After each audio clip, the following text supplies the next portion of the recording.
Good evening सब बच्चों को। तो आज हम मैट्रिक्स एंड डिटर्मिनेंट के जो जनवरी में पेपर हुआ था उसके पीवाईक्यू करेंगे, लेकिन वो करने से पहले एक चीज याद रख लो, हमने मैट्रिसेस एंड डिटर्मिनेंट पूरा इस चैनल पे करवा के रखा हुआ है। अगर आप डायरेक्ट पीवाईक्यू करोगे ना तो आपको समझ कुछ नहीं आएगी। तो उससे अच्छा कि आप ये करो कि हमने इस चैनल पे पूरा का पूरा मैट्रिक्स एंड डिटर्मिनेंट डिटेल में पढ़ा के रखा हुआ है। तो एक बार उसको देख के करो, वो कर लोगे ना और फिर ये करोगे, आप खुद आपको सारे क्वेश्चंस खुद ही आते होंगे। ठीक है, तो ये ध्यान रखना। तो पहला क्वेश्चन स्टार्ट करते हैं। देखो पहला क्वेश्चन क्या पूछा गया था, हमारे पास पूछा गया था, इसको थोड़ा सा छोटा कर लें,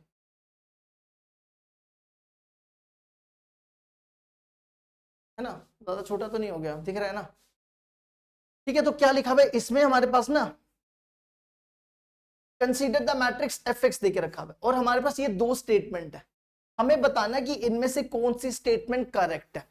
ठीक है, तो पहला पार्ट है कि एफ माइनस एक्स जो होता है वो इनवर्स है एफ एक्स का। ये पूछता है कि F minus x is the inverse of x. तो अगर आपको पता हो, अगर आप ए को ए इनवर्स से मल्टीप्लाई करो तो अगर वो आई के बराबर आ जाए तो वो हो जाता है उसका इनवर्स, है ना। अगर हम इन दोनों को मल्टीप्लाई करें, इन दोनों को मल्टीप्लाई करने पे अगर इसका आंसर आइडेंटिटी मैट्रिक्स आता है तो इसका मतलब ये स्टेटमेंट करेक्ट है, अगर नहीं आता तो इनकरेक्ट है। तो सबसे पहला काम क्या करो, F minus x into F x निकाल लो। देखो एफ माइनस एक्स में क्या करना है, आपने यहां पे एक्स की जगह माइनस एक्स डाल देना है, कॉस माइनस एक्स, समझ आया। फिर यहां पे भी एक्स की जगह minus x minus sine minus x, sine minus x cos minus x, सिर्फ एक्स की जगह माइनस एक्स रिप्लेस कर रहे हैं और फिर बाकी सेम लिख दो, 0 0 1 0 0, है ना। उसके बाद क्या करो, उसके बाद एफ एक्स की वैल्यू ये देके रखी है, तो यहां पे बनेगा cos x minus sine x 0 sign x cos x 0 0 1। अब हमें इन दोनों को मल्टीप्लाई करना है, लेकिन पहले इसको निपटा लेते हैं। देखो cos minus theta cos theta होता है और sine minus theta minus sine theta होता है ना। तो सबसे पहले देखो ये दोनों प्लस हो जाएंगे, ये भी प्लस ये भी प्लस, इसका माइनस बाहर आ जाएगा तो ये प्लस हो जाएगा और इसका भी माइनस बाहर आ जाएगा तो ये प्लस हो जाएगा, समझ गए। ठीक है, अब क्या करो, इनको मल्टीप्लाई करो, इसको इससे, ये बनेगा cos square x plus sine square x plus 0, cos square x plus sine square x plus 0, ये 1 होता है तो पीछे बचेगा 1। इसी तरह अब इसको इससे multiply, minus sine x cos x plus sign x cos x 0, आप चेक करो 0 आएगा, अब मल्टीप्लाई कर लो ऐसा बनेगा, चेक कर लो ऐसा ही बनेगा। और ये आपका आइडेंटिटी मैट्रिक्स है, इसका मतलब आपकी ये स्टेटमेंट ट्रू है, ये स्टेटमेंट आपकी क्या है, ट्रू है। इसी तरह अब आपको दूसरी स्टेटमेंट चेक करनी है, तो दूसरी स्टेटमेंट के लिए क्या करो, दूसरी स्टेटमेंट में आपको f x into f y को ये बताना क्या ये इसके बराबर होगा या नहीं होगा। तो क्या करो,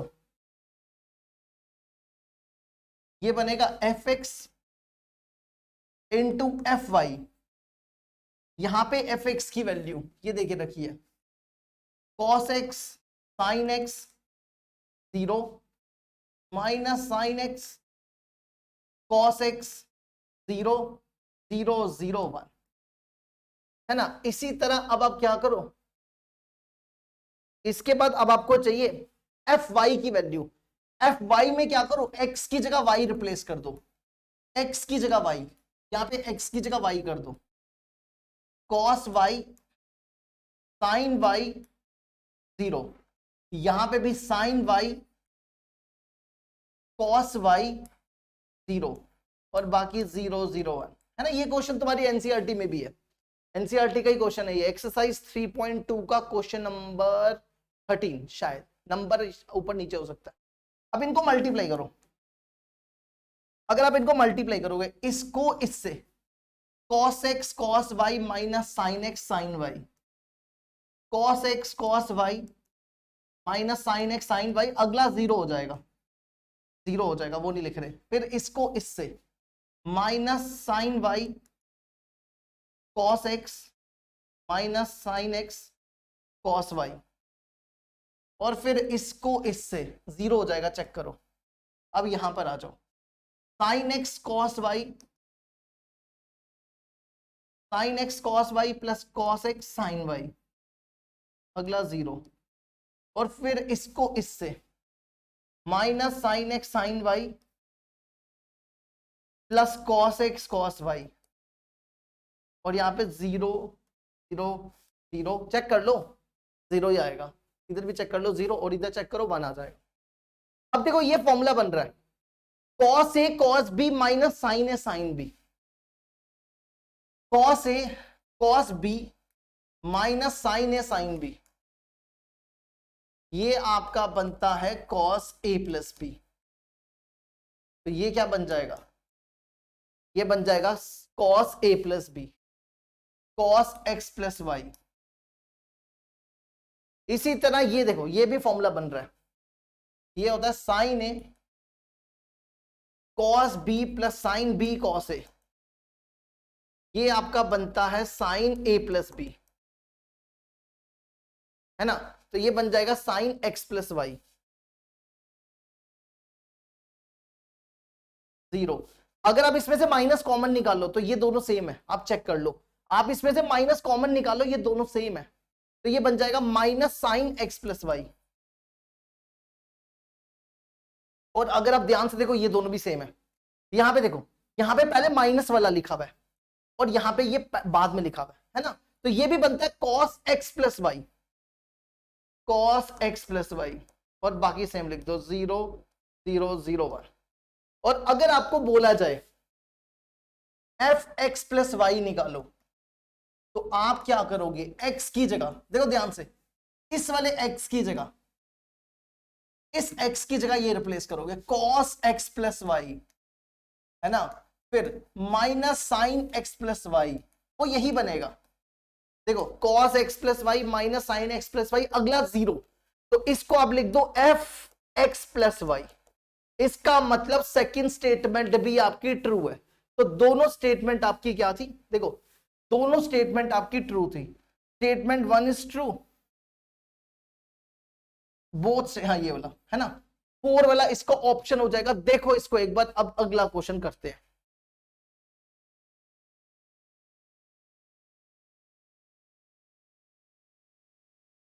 अब देखो क्वेश्चन नंबर 2, क्वेश्चन नंबर 2 देखो क्या पूछा था।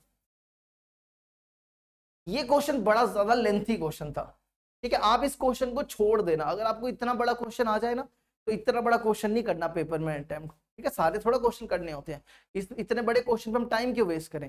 देखो अगला क्वेश्चन क्या था, फिर भी हम करवाएंगे आपको।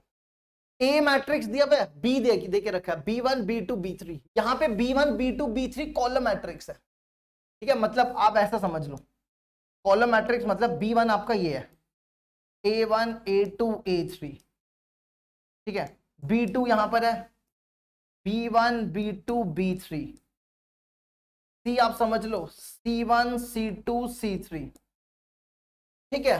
और हमारे पास देखो क्या दिया हुआ है, A B1 इक्वल टू 1 0 0, मतलब हमें पता है ये सारी वैल्यूज निकालनी पड़ेंगी, तभी ये इतना लेंथी क्वेश्चन है। ये देके रखा हुआ है अल्फा की वैल्यू B का डिटर्मिनेंट है, मतलब आपको पहले B निकालना है ना। पहले आप B निकालोगे तभी तो B का डिटर्मिनेंट, पहले आप ये तीनों निकालोगे तभी तो B का डिटर्मिनेंट निकलेगा, क्योंकि B क्या, B1 B2 B3। उसके बाद क्या बोला, बीटा क्या दिया है, beta is the sum of all the diagonal elements of B, मतलब बीटा में क्या करना है, इसको सॉल्व करके इसके डायगोनल एलिमेंट्स का सम करना है, और फिर alpha cube plus beta cube करना। तो बहुत बड़ा क्वेश्चन है ये, ठीक है। तो हम इसको कर देते हैं, शॉर्ट में कर देंगे सॉल्व। तो सबसे पहला काम क्या करो, आप B1 को ले लो, A1 B1 C1 कुछ भी ले लो जैसे ठीक लगे। B2 को ले लो A2 B2 C2, जैसे हमने पहले लिया था आप वो भी ले सकते हो। और B3 को ले लो C1 C2 नहीं A3 B3 C3। हमें यहां पे देखो हमारा जो B हो जाएगा, हमारा B क्या होगा, B1 क्या है A1 B1 C1, A2 B2 C2 यहां वैल्यू डाल रहे हैं। फिर अगला A2 B2 C2, फिर यहां डालो A3 B3 C3, मतलब हमें ये सारी 9 की 9 वैल्यूज निकालनी है, उससे जाके हमें अल्फा और बीटा मिलेगा, है ना। तो कैसे करेंगे, ये वाली कंडीशन देखो, A B1 दिया हुआ है 1 0 0, देखो A क्या है यहाँ पे, A ये देख रखा हुआ है 2 0 1 1 1 0 1 0 1, लिख लो यहाँ पे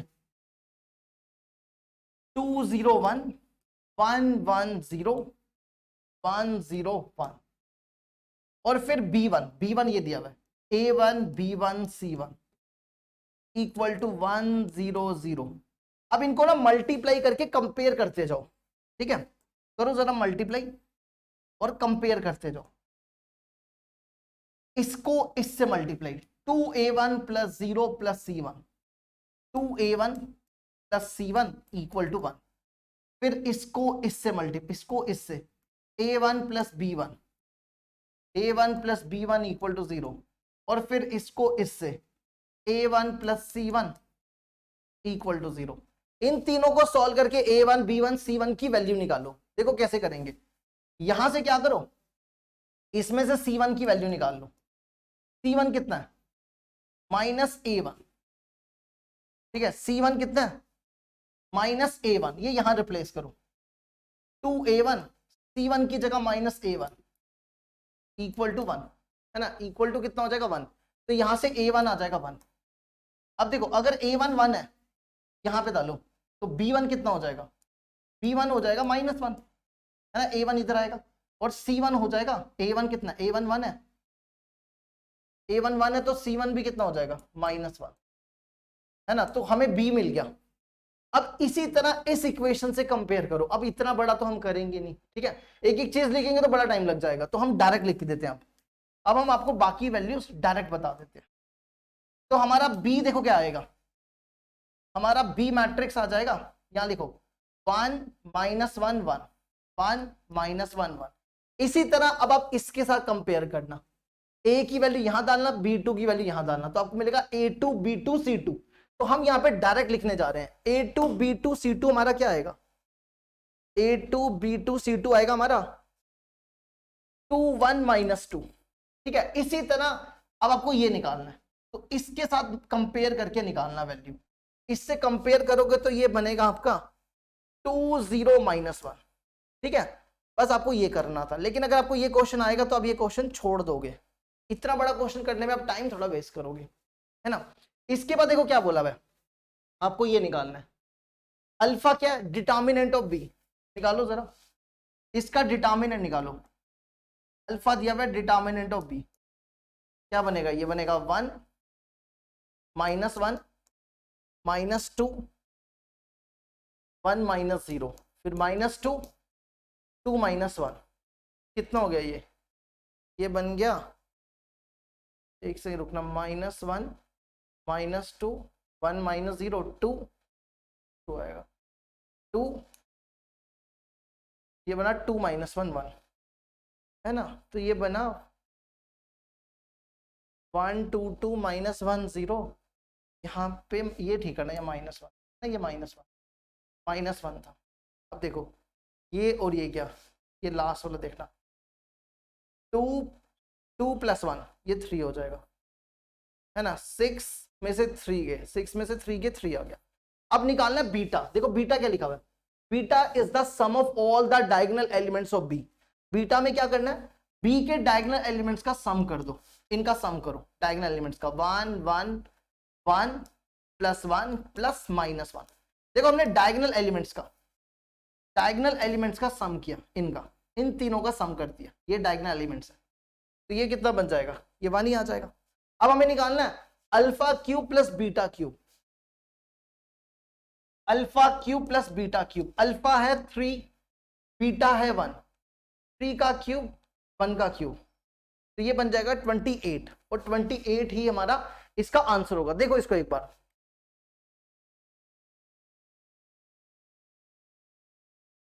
ठीक है। अब बढ़ते हैं आगे, नेक्स्ट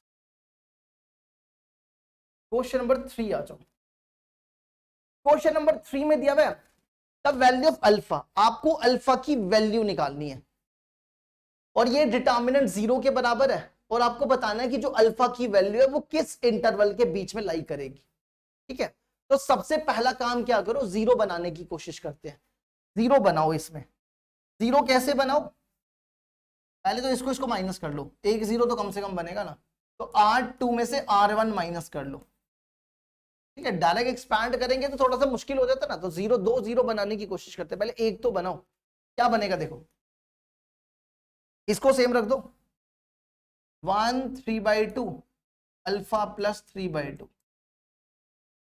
इसको इससे माइनस 0, इसको इससे माइनस 1/3 माइनस 3/2, ये एलसीएम, ये कितना बनेगा 2 माइनस 9 है ना, ये बनेगा -7/6 है ना, 1/3 प्लस 3/2। ठीक है ना, 1/3 माइनस 3/6 एलसीएम 2 माइनस 9 -7/6 -7/6।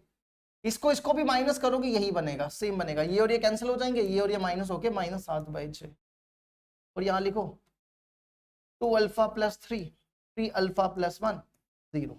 एक 0 और बना लो है ना, अगर हम इन दोनों को माइनस कर ले तो यहां पे एक और 0 आ जाएगा।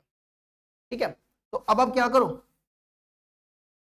इसको इसको माइनस करो, C2 माइनस C3, तो ये बन जाएगा,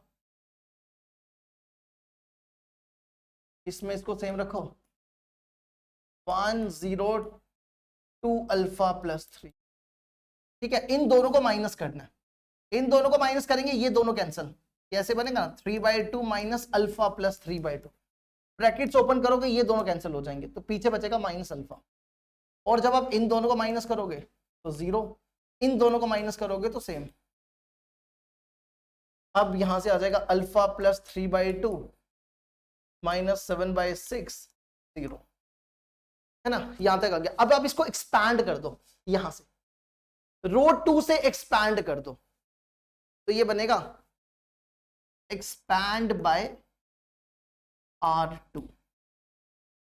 ठीक है, तो ये क्या बन जाएगा, देखो यहां पे होता है माइनस प्लस माइनस, तो ये हो जाएगा माइनस माइनस प्लस 7/6। इसके सामने वाली रो ये और ये गई, इसको इससे मल्टीप्लाई 3 अल्फा प्लस 1, इसको इससे, बीच में माइनस माइनस प्लस हो जाएगा, इसको इससे 2 अल्फा स्क्वायर प्लस 3 अल्फा है ना। ये 7/6 0 तो नहीं हो सकता, या 7/6 को उस तरफ फेंक दो, तो पीछे बचेगा 2 alpha square plus 6 alpha plus 1। देखो यहां तक 2 alpha square plus 6 alpha plus 1। अब हमें बताना है कि अल्फा किस इंटरवल के बीच में लाई करेगा, फैक्टराइज तो नहीं होगा ये है ना, इसकी फैक्टराइजेशन नहीं होगी, तो क्वाड्रेटिक फॉर्मूला लगा दो। क्वाड्रेटिक फॉर्मूला आता है ना सबको, ये वाला minus b plus minus b square minus 4ac upon 2 है। यहाँ पे जो a है वो 2 है, जो b है वो 6 है, और जो c है वो 1 है।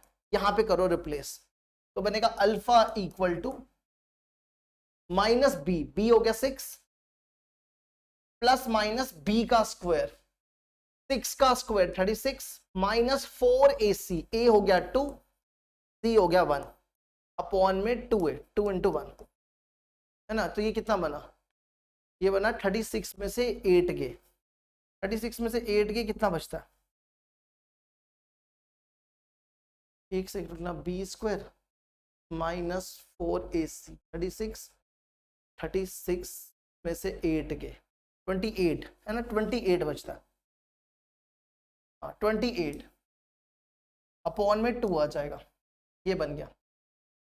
अच्छा, अब 28 को अब ऐसे लिखो 7 इंटू 4 है ना, तो ये बनेगा 2√7, क्या बन जाएगा 2√7, और नीचे 2a होता है, a यहाँ पे 2 था, इसको ठीक करना, तो ये बना 2√7 माइनस 6 प्लस 2√7 अपॉन 2 4, 2 कॉमन निकाल लो, तो -3 प्लस माइनस 2√7 अपॉन 2 है ना, -3 प्लस। अब आपको देखना है ये किस इंटरवल में लाई करता है, देखना जरा, तो अल्फा की वैल्यू 2 आ गई हमारे पास। एक अल्फा की वैल्यू आई -3 प्लस √7/2 और एक आई -3 माइनस √7/2, है ना। अब √7 कितना होता है? √7 होता है 2 पॉइंट समथिंग। तो -3 में से जब 2 पॉइंट समथिंग माइनस करोगे, -3 में से 2 पॉइंट समथिंग माइनस करोगे तो -1 पॉइंट समथिंग, और 2 से डिवाइड करोगे तो -0 पॉइंट समथिंग, है ना। -0 पॉइंट समथिंग, -0 पॉइंट समथिंग। और इधर देखो ये हो गया कितना, ये हो गया -2 पॉइंट समथिंग, प्लस करोगे तो -5 पॉइंट समथिंग, और 2 से डिवाइड करोगे तो बनेगा -2 पॉइंट समथिंग, कुछ ऐसा ही बनेगा। तो देखो कौन सी वाली इंटरवल है, देखो -2 पॉइंट समथिंग, इसके बीच में लाई तो नहीं करता, इसके बीच में भी लाई नहीं करेगा, इसके बीच इसमें करेगा। देखो ध्यान से, 0 पॉइंट समथिंग इसके बीच में आ जाएगा, -2 पॉइंट समथिंग, -2 पॉइंट समथिंग -3 और 0 के बीच में आएगा, है ना। -3 और 0 के बीच में -2 पॉइंट समथिंग, इनके बीच में नहीं आएगा। समझे कि नहीं? समझ गए कि नहीं? ठीक है, देखो ना, -3 से 0 है, इनके बीच में -2 पॉइंट समथिंग आएगा ना, पर यहां पे नहीं आएगा क्योंकि ये -2 के आगे जाएगा ना। ठीक है, चलो समझ गए या नहीं?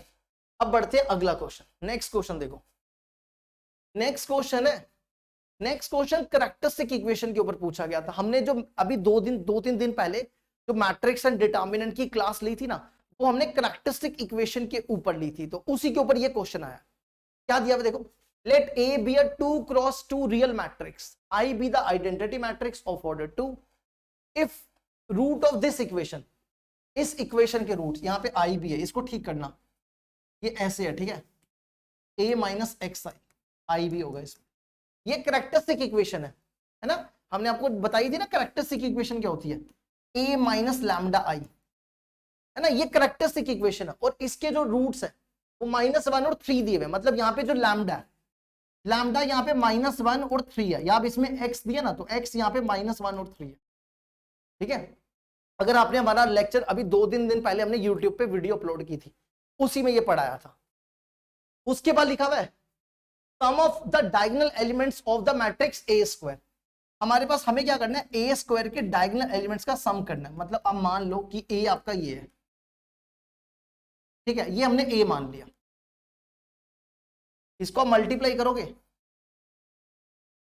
ये बनेगा ए स्क्वायर प्लस बी सी, फिर ये बनेगा a b plus b d, और ये बनेगा a c plus b d, ये बनेगा सी बी सी प्लस डी स्क्वायर। अब हमें क्या कहता है, हमें कहता है कि इसके डायगोनल एलिमेंट्स का सम करो, इनका हमें ये निकालना है। डायगोनल एलिमेंट्स क्या हो जाएंगे, A square plus B C plus D square, ये निकालना है। ठीक है, ये हमें फाइंड करना है। अब कैरेक्टरिस्टिक इक्वेशन हमने देखो क्या पढ़ाई थी, कैरेक्टरिस्टिक इक्वेशन हमने पढ़ाई थी, ध्यान से सुनना। कैरेक्टरिस्टिक इक्वेशन हमने बताई थी A square minus trace of A plus X I plus determinant of A I equal to 0। जिसको ये नहीं समझ आया ना, आप 2 दिन पहले वाली वीडियो देख लेना, उसमें ये करवाया था। A square minus trace of A determinant of A I. अब यहां पे जो ट्रेस ऑफ ए होता था ना, ट्रेस ऑफ ए का मतलब होता है, ट्रेस में क्या करते थे, ट्रेस में हम करते थे डायगोनल का सम करते थे, है ना। डायगोनल का क्या करते थे, सम करते थे, ए प्लस डी, है ना। डायगोनल का क्या करते थे, सम करते थे, ए प्लस डी, और ए प्लस डी मतलब इन दोनों का सम कर दो, -1 + 3 2 हो जाएगा। ठीक है, उसके बाद डिटर्मिनेंट ऑफ ए का डिटर्मिनेंट कैसे निकालते थे, ए का डिटर्मिनेंट निकालते थे, इसको इससे मल्टीप्लाई, इसको इससे, ये बनेगा AD minus BC, AD minus BC। और यहां पे क्या करते हैं, जैसे हमने ये बेसिकली आपका, आप इसको ऐसा पढ़ सकते हो, sum of roots product of roots. आप इसको क्या पढ़ सकते हो, प्रोडक्ट ऑफ रूट्स। अगर आप रूट्स का प्रोडक्ट करोगे तो आपको मिल जाएगा। ठीक है, इसको बोलते हैं सम ऑफ रूट्स, हमने दोनों का सम किया, है ना। और इसको बोलते हैं प्रोडक्ट ऑफ रूट्स, तो दोनों को मल्टीप्लाई कर दो, -1 × 3, ये बन जाएगा -3। ठीक है, अब हमें क्या निकालना है, हमें ये निकालना है, देखो जरा, हमें यहां पे क्या निकालना है, हमने देखो क्या किया, हमने ए को ये ले लिया, हमें यहाँ पे डायगोनल एलिमेंट्स का सम निकालना है। डायगोनल देखो यहाँ पे लिखा हुआ है, then the sum of the diagonal elements of the matrix A square, A square के डायगोनल एलिमेंट्स का सम निकालना है। तो सम देखो क्या हो जाएगा, इन दोनों का सम कर लो, तो ये बनेगा ए स्क्वायर प्लस बी सी, और ये वाला बी सी प्लस डी स्क्वायर। इसको पहले लिखो A square plus D square, और इसको लिखो 2bc। अब देखो ध्यान से, हमारे पास a प्लस डी की वैल्यू दी हुई है, हमें चाहिए A square plus D square की वैल्यू, है ना। आपने ये फॉर्मूला पढ़ा होगा ना, a प्लस डी का whole square equal to A square plus D square plus 2ad। अगर आप इस 2ad को यहां लो तो ए स्क्वायर प्लस डी स्क्वायर क्या हो जाएगा, a प्लस डी का होल स्क्वायर माइनस 2ad, है ना। इसकी जगह हम ये लिख रहे हैं a प्लस डी का whole square minus 2ad plus 2bc। देखो इसकी जगह हमने ये लिख दिया। अब a प्लस डी की वैल्यू है हमारे पास, a प्लस डी दिया हुआ है 2 का स्क्वायर कर लो, माइनस इन दोनों में माइनस 2 कॉमन निकालो, यहां बचेगा ad माइनस bc, और उसकी वैल्यू भी है हमारे पास, ad माइनस bc की वैल्यू -3। तो इसकी जगह लिख दो 4 माइनस 2 इंटू -3, तो आंसर आपका 10 आ जाएगा। देखो इसको ये एक बार, 10 ही इसका आंसर है। ठीक है, अब बढ़ते हैं क्वेश्चन नंबर 5 की तरफ। नेक्स्ट आ जाओ क्वेश्चन नंबर 5। क्वेश्चन नंबर 5 में ये इजी था, इसमें ए देके रखा हुआ है, ये देके रखा है, आपको यहां पे क्या निकालना है, then a value of alpha. आपको अल्फा की वैल्यू निकालनी है। किसकी वैल्यू निकालिए, अल्फा की। तो देखो कैसे करेंगे, 2a का डिटर्मिनेंट देके रखा हुआ है 3 के बराबर, और ये दिया हुआ है 2 की पावर 21। इसको क्या करो, इसको आप ऐसे लिखो, 2a का डिटर्मिनेंट 2 की पावर 21 को ना आप ऐसा लिख दो 2 की पावर 7 इंटू 3। ऐसा लिख सकते हैं कि नहीं, 7 3 21 होता है, तो ये बनेगा 2 की पावर 7 पावर में 3, है ना। इसके बाद क्या करो, कंपेयर कर लो, यहां पे दोनों तरफ 3 3 है, तो क्या बनेगा, 2a का डिटर्मिनेंट इक्वल टू 2 की पावर 7, है ना। अब देखो, अगर हमारे पास हो ka का डिटर्मिनेंट, तो प्रॉपर्टी कहती है कि k की पावर n बाहर आएगी, जितना ऑर्डर होगा उतने के बाहर आएंगे। अब जैसे यहाँ पे 2 है, तो कितने 2 बाहर आएंगे, इसका ऑर्डर है 3 इंटू 3, तो कितने 2 बाहर आएंगे, जितना ऑर्डर है, तो 2 का क्यू बाहर आ जाएगा। तो यहां पे बनेगा 2 की पावर 7, समझ गए। अब यहां से ये 3 3 कैंसिल कर दो, ये और ये क्या, तो determinant of a equal to 2 की पावर 4 16 हो गया। अब a का डिटर्मिनेंट निकाल लो, a का डिटर्मिनेंट देखो कैसे निकालते हैं, इसका डिटर्मिनेंट निकालो, a का डिटर्मिनेंट यहां निकाल दो, 1 alpha square minus beta square, है ना। यहां पे a का डिटर्मिनेंट आ जाएगा alpha square minus beta square, alpha square minus beta square equal to 16, और अल्फा बीटा यहां पे इंटीजर है। तो अब ये बोलता है कि आप अल्फा की वैल्यू क्या ले सकते हो और बीटा की वैल्यू क्या ले सकते हो। देखो अब यहां पे हमें केसेस बनाने हैं, अगर अल्फा को 4 रख ले, बीटा को 0 रख ले, एक केस ये बन सकता है ना, क्योंकि आप देखो ना, 4 का स्क्वायर करोगे 16, 0 का स्क्वायर करोगे तो 0, 16 माइनस 0 16 हो जाएगा। दूसरा, आप यहां पे क्या करो, अल्फा को -4 रख लो, बीटा को 0 रख लो। तीसरा केस आप क्या करो, अल्फा को 5 रख लो, बीटा को 3 रख लो, है ना। 5 का स्क्वायर 25, बीटा का स्क्वायर 3, 3 का स्क्वायर 9, 25 में से 9 के 16। या आप ऐसा भी कर सकते हो, बीटा अल्फा को 5 रख लो, बीटा को -3 रख लो, या पांचवा अल्फा को -5 रख लो, बीटा को 3 रख लो, या अल्फा को -5, बीटा को भी -3, है ना। तो ये टोटल 6 केसेस बनेंगे। अब इसमें से देख लो अल्फा की वैल्यू कौन सी मैच हो रही है। तो अब और कोई नहीं बनेगा, है ना, और नहीं बनेगा क्योंकि इंटीजर्स ही लेने हैं आपको। तो अब यहां पे देखो कौन सी वाली मैच हो रही है, ये वाला मैच, ये ले लो। देखो अल्फा की वैल्यू 5 है ना, क्योंकि 3, 17 और 9 तो है ही नहीं, 3, 17, 9 है ही नहीं, सिर्फ अल्फा की वैल्यू वहां पे 5 दी। तो 5 हमारा आंसर हो जाएगा, समझ गए। अब बढ़ते हैं आगे। देखो पहले इसको एक बार देखो, फिर अगला कराते हैं। नेक्स्ट क्वेश्चन देखो क्या लिखा हुआ है। Let A be a square matrix such that A into A transpose equal to I. A into A transpose I के बराबर है। आपको इसको सॉल्व करके बताना कि इसका आंसर क्या होगा। तो कैसे करेंगे, देखो देखो अगर ए इंटू बी हो इक्वल टू आई हो तो आप क्या लिखते हो, A inverse equal to B, है ना।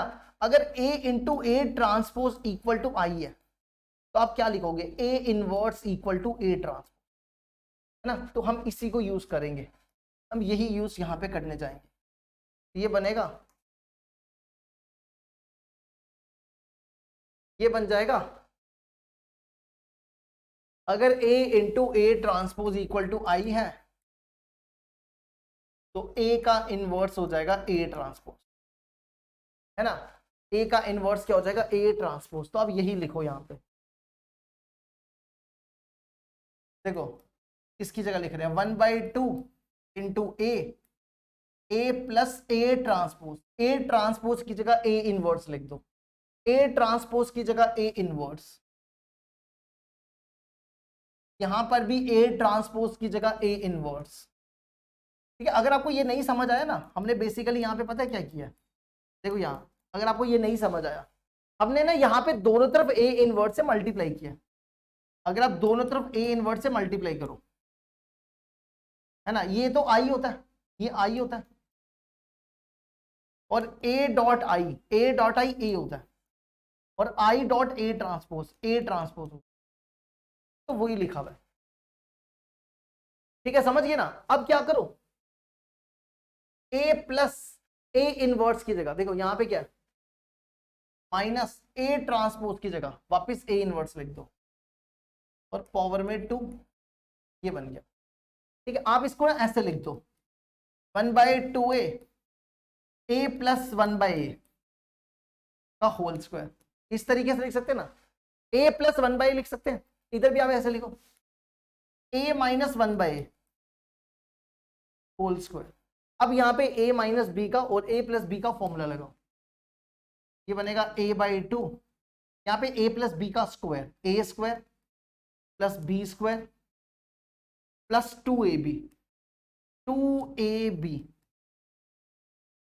फिर यहां पे भी a square plus B square minus 2ab, ये बन गया। यहां से देखो क्या हो जाएगा, ये a गया, ये a गया, ये वाला 2 और ये 2 भी कैंसिल हो जाएगा, है ना। तो ये 2 और ये -2 भी कैंसिल कर दो, यहां पे बचा a/2। देखो a square plus a square 2a square, 1/a square plus 1/a square 2/a square. अब इसको क्या करो, मल्टीप्लाई करो, इसको इससे मल्टीप्लाई, ये बनेगा 2a स्क्वायर इंटू a/2, फिर इसको इससे multiply 2/a square into 2/a/2, sorry. यहां देखो क्या बचा, ये नहीं, ये और ये कैंसिल, तो ये बना a³, ये और ये कैंसिल, ये और ये कैंसिल, ये बना 1/a। 1/a को लिख दो a का इनवर्स, है ना, और a इनवर्स को लिख दो a ट्रांसपोज, तो ये बन गया a³ प्लस a ट्रांसपोज। क्या बन गया, a³ प्लस a ट्रांसपोज। ये हो जाएगा हमारा क्वेश्चन कंप्लीट। टोटल 20 क्वेश्चन है, 6 हो गए हैं, अब बचे 14। पहले देखो इसको यहां था एक बार,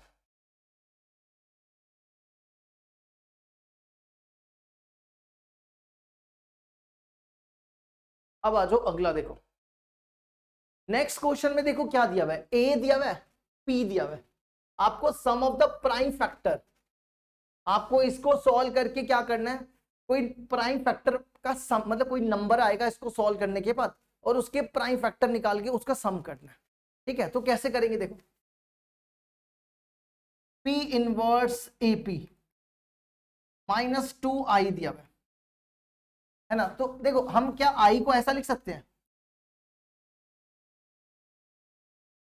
i को हम ऐसा लिख सकते हैं P इनवर्स इंटू P, है ना। अगर आप A इनवर्स इंटू A करो तो वो i होता है, अभी बताया। तो अगर i की जगह ऐसा लिख सकते हैं P इनवर्स इंटू P, तो ये बनेगा P inverse AP -2P inverse P, ये ऐसा बन गया। यार B क्यों लिख रहे हैं बार बार, ये ऐसा बन गया। अब यहां पर देखो क्या करो, यहां से P इनवर्स और P कॉमन निकालो। देखो पहले तो P इनवर्स कॉमन निकालो, P इनवर्स और P कॉमन निकाल लिया। देखो ध्यान से, हमने यहां से क्या किया, P इनवर्स निकाला और यहां से P कॉमन निकाला। देखो P इनवर्स बाहर आया और P बाहर आया, यहां बचेगा A और यहां बचेगा 2, है ना। देखो ध्यान से, यहां से P इनवर्स कॉमन, यहां से P इनवर्स कॉमन, यहां से P कॉमन, और 2 मत लिखो क्योंकि ये मैट्रिक्स है ना, तो 2i लिखो। अब देखो हमारे पास होता है ना, अगर ABC का डिटर्मिनेंट हो तो हम इसको लिख सकते हैं determinant of A determinant of B into determinant of C, है ना। तो ये बन जाएगा, इन सबको अलग अलग डिटर्मिनेंट डिस्ट्रीब्यूट कर दो। P इनवर्स का डिटर्मिनेंट, A -2i का डिटर्मिनेंट और P का डिटर्मिनेंट, ये बन गया, है ना। अगर आपके पास A इनवर्स का डिटर्मिनेंट हो तो आप इसको लिख सकते हो 1 बाय डिटर्मिनेंट ऑफ A। क्या लिख सकते हो, 1 बाय डिटर्मिनेंट ऑफ A, तो ये बनेगा 1 bye determinant of P into A -2i का determinant into determinant of P। ये टर्म और ये टर्म कैंसर, तो यहां पर क्या बचेगा, ये बनेगा A -2i का डिटर्मिनेंट, है ना। अब तो करना आसान है, A -2i निकाल लो और फिर उसका डिटर्मिनेंट निकाल लो। तो A -2i, यहां पे A की वैल्यू डालो, A की वैल्यू ये देके रखिए, A की वैल्यू क्या है 212 6211 332 -2i, i की वैल्यू होती है 210 इसको 2 से मल्टीप्लाई कर दो, 2 से मल्टीप्लाई करोगे तो बनेगा 200 अब क्या करो, इनको माइनस कर लो, क्या बनेगा 2 - 2 0 1 2 6 0 11 3 3 0। अब आप इसका डिटर्मिनेंट निकाल लो, इसका क्या करो, डिटर्मिनेंट निकालो, निकालो जरा इसका डिटर्मिनेंट क्या बनेगा।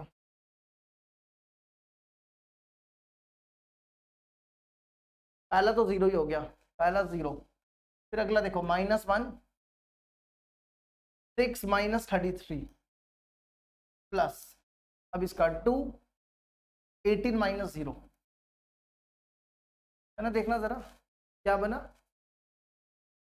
पहला तो 0 हुआ ना, 0 -33 और लास्ट वाले का बना 2 18 - 0, कितना बचा यहाँ पे, ये बना 36 + 69। अब 69 के प्राइम फैक्टर, इसके प्राइम फैक्टर क्या होंगे, इसके प्राइम फैक्टर होंगे 69 किससे डिवाइड होगा, प्राइम नंबर कौन सा होगा जिससे डिवाइड होता है, एक तो 3 से, 3 प्राइम नंबर होता है, और एक 23, 3 और 23, है ना। 23 को 3 से करोगे तो 69 आएगा, समझ गए। इसके प्राइम फैक्टराइजेशन करते हैं ना 69 से, देखो 3 23 23 1, यही होंगे ना इसके प्राइम फैक्टर्स, है ना, जैसे बचपन में करते थे। अब आपको क्या करना है, उन दोनों का सम करना है। तो सम क्या हो जाएगा इन दोनों का, इनका सम हो जाएगा 3 + 23, विच इज इक्वल टू 26 और 26 ही हमारा करेक्ट आंसर है। अब बढ़ते हैं क्वेश्चन नंबर 8 की तरफ। नेक्स्ट आ जाओ क्वेश्चन नंबर 8। क्वेश्चन नंबर 8 दिया हुआ है for any 3 distinct consecutive terms ABC of an AP. ABC किस में देके रखा हुआ है? एपी में देके रखा है। एबीसी किस में है? एपी में, है ना। एपी का मतलब क्या होता है? एपी का मतलब होता है कि 2b equal to A plus C, है ना। 2b equal to A plus C. आप इसको कैसा लिख सकते हो? आप इसको इस तरीके से लिख दो, a minus 2b plus C equal to 0। ठीक है, अगर 3 नंबर एपी में दिए हो तो उसका मतलब ये हो गया। आगे पढ़ो। The lines ax plus B Y plus C be congruent at the point p। ये कहता है कि ये वाली जो लाइन है ना और ये वाली जो, ये आपस में कॉन्ग्रुएंट है। कॉन्ग्रुएंट का मतलब होता है जो एक ही लाइन एक ही पॉइंट से पास करे। जैसे मतलब जैसे ये देखो, ये 3 लाइंस है, ये तीनों लाइंस एक ही पॉइंट से पास कर रही है, तो इन लाइंस को क्या बोलते हैं? Congruent lines. अब ये कहता है कि ये लाइन जो है इसके और इसके, आप बताओ ये पॉइंट P क्या होगा? मतलब आप मान लो ये पॉइंट P है, तो आप इन दोनों का कॉमन पॉइंट होगा, है ना। तो अब एक काम करो, यहां लिखो, यहां लिखो ax या x से लिखो, x से plus Y B plus C equal to 0। देखो हमने क्या किया, हमने इसको लिखा x से वाई बी प्लस सी। अब यहां पे कंपेयर करो, x देखो कितना है, x 1 है और y कितना है, y कंपेयर करो, y माइनस 2 है। तो आपका जो पॉइंट बी पी होगा वो आ जाएगा 1 और माइनस 2। ये इसने बोला था हमें पहला काम करने के लिए। उसके बाद बोलता है क्यू दे के रखा है alpha beta be point such that the system of equation. देखो अल्फा ये है, बीटा ये है, अल्फा ये बीटा ये, और इस सिस्टम ऑफ इक्वेशन का इनफाइनाइटली मैनी सोल्यूशन है। तो हम इसको सॉल्व करके अल्फा और बीटा की वैल्यू निकालेंगे। और हमें इसने पूछा कि पी क्यू का स्क्वायर क्या होना चाहिए, तो पी तो आ गया हमारे पास, क्यू हमारे पास अल्फा और बीटा से आएगा। तो हम डिस्टेंस फॉर्मूले से क्या करेंगे, डिस्टेंस फॉर्मूले से हम अल्फा और बीटा डिस्टेंस फॉर्मूले से पी क्यू निकालेंगे। ठीक है, तो सबसे पहले इनफाइनाइटली मैनी सोल्यूशन है। इनफाइनाइटली मैनी सोल्यूशन में हमने आपको क्रैमर्स रूल में पढ़ाया हुआ है, अभी 1 हफ्ता पहले यूट्यूब पे ही पढ़ाया, इसी चैनल के ऊपर। इनफाइनाइटली मैनी सोल्यूशन में क्या होता है, डेल्टा भी 0 होता है, डेल्टा 1 भी 0 होता है, डेल्टा 2 भी 0 होता है और डेल्टा 3 भी 0 होता है ना। इनफाइनाइटली मैनी सोल्यूशन में तो यही होता है। तो इसी से हम अल्फा बीटा और अल्फा बीटा की वैल्यू निकालेंगे। तो देखो सबसे पहले आ जाओ डेल्टा, डेल्टा 0 दिया हुआ है। डेल्टा देखो कैसे निकालेंगे, इसके कोएफिशिएंट्स लिखो 1 2 1 1 2 1, फिर इसके 1 5 2 1 5 2, और फिर इसके 1 अल्फा 3 1 अल्फा 3। इसको सॉल्व करो, अल्फा की वैल्यू निकालो, है ना। अल्फा की वैल्यू हम डायरेक्ट बता देते हैं, अल्फा की वैल्यू 8 आएगी। ठीक है, सॉल्व कर लोगे ना, एक्सपैंड करना है, हम टाइम नहीं वेस्ट करते, एक्सपैंड करो, अल्फा की वैल्यू 8 आ जाएगी। ठीक है, समझ गए ना यहां तक। अब बढ़ते हैं आगे, नेक्स्ट हमें निकालनी है बीटा की वैल्यू। तो बीटा के लिए क्या करो, बीटा के लिए आप डेल्टा 1 को 0 ले लो।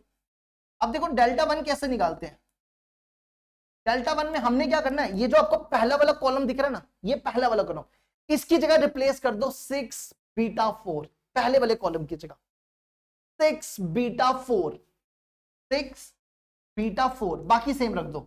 1 5 2 1 5 2 1 अल्फा 3 1 अल्फा 3। यहां पे अल्फा की वैल्यू डाल दो, अल्फा कितना है 8, अल्फा की जगह 8 लिख दो। अब आप इसको एक्सपैंड करो, एक्सपैंड करके बीटा की वैल्यू 6 आ जाएगी। ये काम करो, तो हमारे पास क्यू पी पॉइंट क्या था, पी पॉइंट था 1 और माइनस 2, और क्यू पॉइंट आ गया, क्यू पॉइंट क्या है अल्फा और बीटा, अल्फा 8 बीटा 6। लगाओ इनके बीच में डिस्टेंस फॉर्मूला, हमें पी क्यू का स्क्वायर निकालना है। डिस्टेंस फॉर्मूला क्या होता है, डिस्टेंस फॉर्मूला होता है x2 माइनस x1 का whole square plus y2 minus y1 का होल स्क्वायर। ये फॉर्मूला यहां पे लगा दो। ये x1 है, ये y1 है, ये x2, ये y2। तो यहां पे हमने स्क्वायर किया तो रूट नहीं लगाएंगे।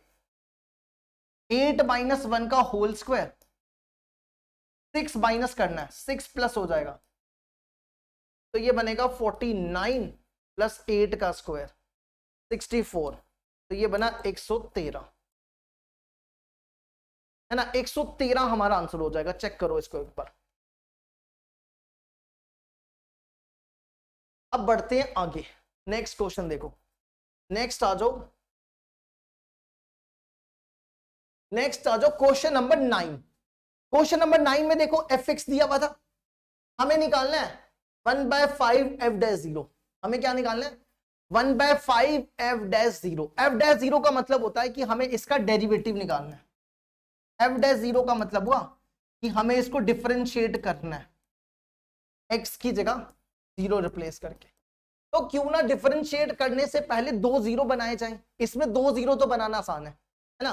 आप देखो 2 0 बन जाएंगे ना इसमें।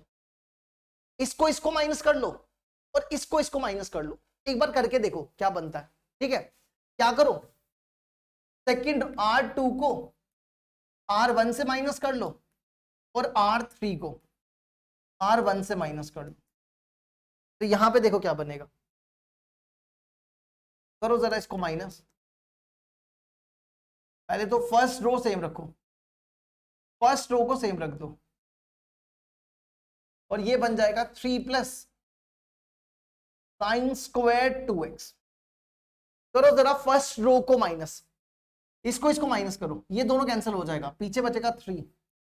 इसको इसको माइनस करो 0, इसको इसको माइनस करो 3 माइनस 3, इसको इसको 0, इसको इसको 3 और इसको इसको -3। ठीक है, अब नहीं करते, अब एक्सपैंड कर दो, अब तो खत्म हो गया है ना। अब एक्सपैंड कर दो, बस एक्सपैंड करोगे तो क्या बनेगा, 2 cos 4x 0 प्लस 9 ना, 0 प्लस 9 -2 sin 4x -9 प्लस 0, और लास्ट वाला 3 प्लस साइन स्क्वायर 2x 9। ये क्या बना, ये और ये क्या ना, 9 माइनस 0, है ना। देखो जरा, ये और ये आ गया, ये और ये कितना हुआ था, -9, ये और ये गया -9 और लास्ट वाला। ठीक है, तो ये बना, ये बन गया 18 cos 4x plus 18 sin 4x, है ना, प्लस 27 साइन स्क्वायर 2x। एक सेकंड चेक करो, ठीक है ना सब, है ना। एक बार हम चेक कर लें फिर से। 2 cos 4x 2 sin 4x 3 plus sine square 2x। हमने माइनस किया 3 आया, हमने माइनस किया 0 आया, हमने माइनस किया -3 आया, फिर इसको किया 0 3 और फिर इसको किया -3। अब एक्सपैंड किया, एक्सपैंड करके ये बना 18, ये ठीक था, ये बना 18, ये भी ठीक, ये 18 आएगा। और फिर ये वाला किया, ये बना 9 9 3 ये हमने गलत लिखा ना, यहाँ पे साइन स्क्वायर 2x आएगा, तो ये बनेगा 9 3 27, ये 2x है, 9 साइन स्क्वायर 2x, है ना। अब हमें क्या करना है, इसको डिफरेंशिएट करना है। ठीक है, करो जरा इसको डिफरेंशिएट, क्या बनेगा, f डैश x निकालो, f डैश x, ये इसकी डिफरेंशिएशन करो, ये बनेगा कितना बन जाएगा, 18 फोर्जा कितना होता है 72 cos क्यूब x, और फिर cos x की करो माइनस साइन x, फिर इसकी 18 फोर्जा 72 साइन क्यूब x और sine cube x sine x की साइन x 27 की 0। अब इसकी करो पहले पावर की, ये 0 हो गया, ठीक है। इसकी करोगे 18 साइन 2x, साइन 2x की करोगे तो 2 cos 2x। अब इसमें क्या करो, x की जगह 0 डाल दो। हमें निकालना है 1/5 f डैश 0। तो x की जगह 0, x की जगह 0, देखो यहां 0 डालोगे, साइन 0 0, साइन 0, साइन 0 क्या हो जाएगा, साइन 0 0, और यहां पे भी डालोगे तो 0 ही हो जाएगा, सारा 0 हो जाएगा। तो आंसर आपका 0 आ जाएगा। चेक करो जरा एक बार इसको,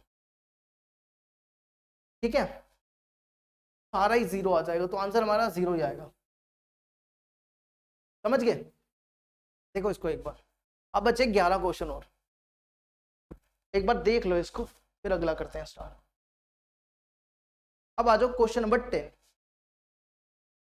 क्वेश्चन नंबर 10 में देखो क्या लिखा हुआ है, consider the system of equation. हमारे पास सिस्टम ऑफ इक्वेशन देके रखा हुआ है, हमें बताना है कि इनमें से कौन सा करेक्ट है, यूनिक सोल्यूशन है, इनकंसिस्टेंट है, इनफाइनाइट है, या कंसिस्टेंट है। तो देखो कैसे करेंगे इसको, सॉल्व कैसे करेंगे।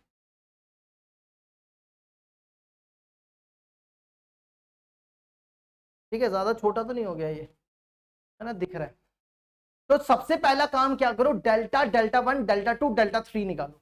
तो क्या बनेगा देखो, सबसे पहले डेल्टा, डेल्टा 1 1 1, फिर अगला 1 2 2 लैम्डा, 1 2 2 लैम्डा, फिर next 1 3 4 lambda square, 1 3 4 lambda square, है ना, 1 1 1 1 2 2 लैम्डा, 1 3 4 लैम्डा स्क्वायर। अब डेल्टा 1, डेल्टा 1 में देखो क्या करना है, डेल्टा 1 में इस कॉलम की जगह आपको चेंज करना है 4 mu 10 mu, mu square plus 15, 4 mu 10 mu, 4 mu 10 mu और म्यू स्क्वायर प्लस 15, और बाकी सेम रख दो, 1 2 3 ये सेम, 1 2 लैम्डा 4 लैम्डा स्क्वायर। ठीक है, अब आ जाओ डेल्टा 2। डेल्टा 2 में देखो क्या करना है, डेल्टा 2 और डेल्टा 3 में, डेल्टा 2 में क्या करना है आपने, सेकंड वाला कॉलम चेंज करना है। सेकंड वाले कॉलम को ये रख दो, पहले ये सेम रखो 1 1 1, सेकंड वाले कॉलम की जगह ये रखो 4 mu 10 mu, mu square plus 15, 4 mu 10 mu, mu square plus 15, और ये सेम रख दो 1 2 लैम्डा 4 लैम्डा स्क्वायर। अब डेल्टा 3 में, डेल्टा 3 में ये दोनों सेम रखो 1 1 1 1 2 3, इसकी जगह ये लिख दो 4 mu 10 mu, mu square plus 15। ठीक है, ये बन गया। अच्छा, अब यहां पे आप देखो क्या लिखा हुआ है, the system has unique solution. देखो यूनिक सोल्यूशन का मतलब होता है कि डेल्टा आपका 0 होना चाहिए, नहीं होना चाहिए। हमें बताना है कि which of the following system is not correct. Unique solution में होता है कि डेल्टा आपका 0 नहीं होना चाहिए। अगर ये कहता है कि लैम्डा अगर 1/2 ना हो, ठीक है, जरा इसको एक बार सॉल्व करो, इसको एक्सपैंड करो। ठीक है, हम यहाँ पे रफ में सॉल्व कर रहे हैं, यहां कर रहे हैं, ये तो वहां पे गंद मच जाएगा। 1 1 1 1 2 3,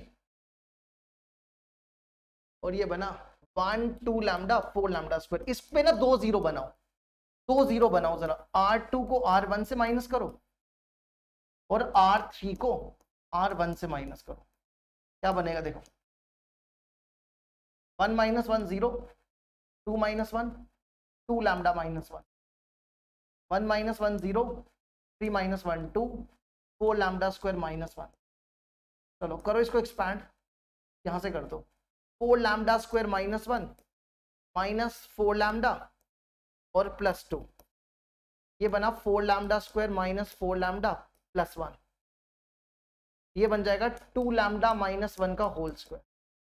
इसको सॉल्व करने के बाद बनेगा 2 लैम्डा -1। ठीक है, अब ये कहता है कि अगर लैम्डा आपका 1/2 ना हो और म्यू, वैसे इसमें म्यू से तो कोई फर्क नहीं पड़ता, क्योंकि यूनिक सोल्यूशन में इसमें देखो सिर्फ डेल्टा को देखना होता है, बाकियों को नहीं देखना होता, बाकी कुछ भी हो कोई फर्क नहीं पड़ता। तो म्यू से तो कोई फर्क नहीं पड़ता अगर लैम्डा 1/2 ना हो, क्योंकि देखो यहां पे लैम्डा को 1/2 डालोगे ना तभी 0 आएगा, तो बाकी कभी भी 0 नहीं आएगा। आप चेक करो, लैम्डा अगर 1/2 डालोगे ना तभी 0 आएगा, उसके अलावा आप लैम्डा की वैल्यू कोई भी डाल लो इसमें, कभी भी 0 नहीं आएगा। आप चेक कर लो, लैम्डा को 1 डालो, 3 डालो, 5 डालो, कुछ भी डालो, तो इसका मतलब पहला वाला करेक्ट है, ये आपका करेक्ट है ना। इससे पूछा था which of the following system is not correct, तो ये आपका करेक्ट हो गया, ठीक है, ये करेक्ट है। अब दूसरा वाला, दूसरे में देखो क्या होता है, अब यहां पे लिख सकते हो ये करेक्ट है और यहां पे डेल्टा आपका जीरो नहीं आया, आ गया सॉरी, डेल्टा जीरो नहीं आया। The system is inconsistent, inconsistent में क्या होता है, इनकंसिस्टेंट में होता है कि डेल्टा आपका जीरो होना चाहिए, यहां लिखते हैं देखो इनकंसिस्टेंट, इनकंसिस्टेंट में होता है डेल्टा आपका जीरो होना चाहिए और delta one delta two at least, यहां लिखना at least one of them, at least one of them delta 1 is not equal to 0, delta 2 is not equal to 0, delta 3 is not equal to 0। मतलब कि अगर आपके पास, सुनना ध्यान से, अगर मान लो आपको डेल्टा 0 आ गया, अगर डेल्टा 1 डेल्टा 2 और डेल्टा 3 तीनों में से कोई भी एक, तीन भी हो तो भी चलेगा, लेकिन अगर कोई भी एक नॉन जीरो हो गया तो फिर सिस्टम इनकंसिस्टेंट होता है। अगर तीनों जीरो हो गए फिर सिस्टम इनकंसिस्टेंट नहीं होता है, वो इनफाइनाइटली मैनी सोल्यूशन हो जाता है, ठीक है। तो अब हम क्या करेंगे, हम ऐसा करेंगे कि डेल्टा जीरो आना चाहिए और इन तीनों में से कोई एक नॉन जीरो मिल जाए। तो कैसे करेंगे देखो, अब लैम्डा को देखो, लैम्डा कितना 1/2, अगर आपने यहां पे लैम्डा को 1/2 डाला, लैम्डा को अगर आपने 1/2 डाला तो डेल्टा आपका जीरो हो जाएगा।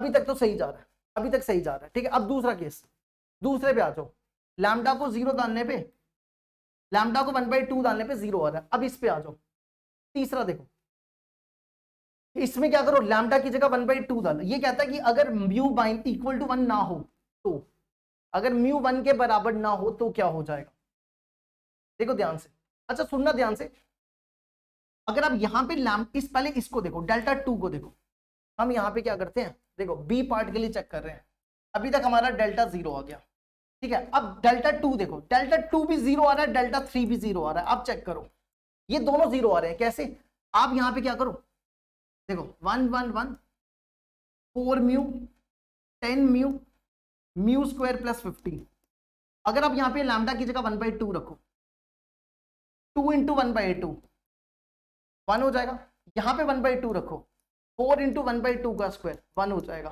तो देखो अगर कोई दो रो या दो कॉलम सेम हो जाए तो वो 0 हो जाता है, तो ये दोनों सेम हो गए ना, तो इसका मतलब है डेल्टा 2 आपका 0 हो गया। और इसी तरह यहां भी देख लो, यहां पे भी देख लो, इस वाले में देखो, नहीं इस वाले में तो नहीं,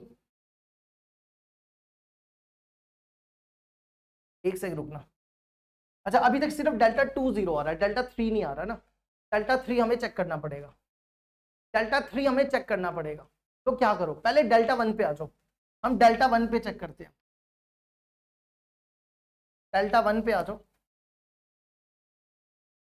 डेल्टा 1 क्या है, 4 mu 10 mu mu square plus 15, ठीक है। यहां पे 1 2 3 1 2 3, यहां जाओ, लैम्डा की जगह 1/2 डालो, लैम्डा की जगह 1/2 डालोगे तो 1 1 4 हो जाएगा, 1 1 1 हो जाएगा। अब इसको सॉल्व करने के लिए दो जीरो बनाओ, दो जीरो बनाओ, दो जीरो बनाओगे तो कैसे बनेगा, R2 माइनस R1 और R3 माइनस R1,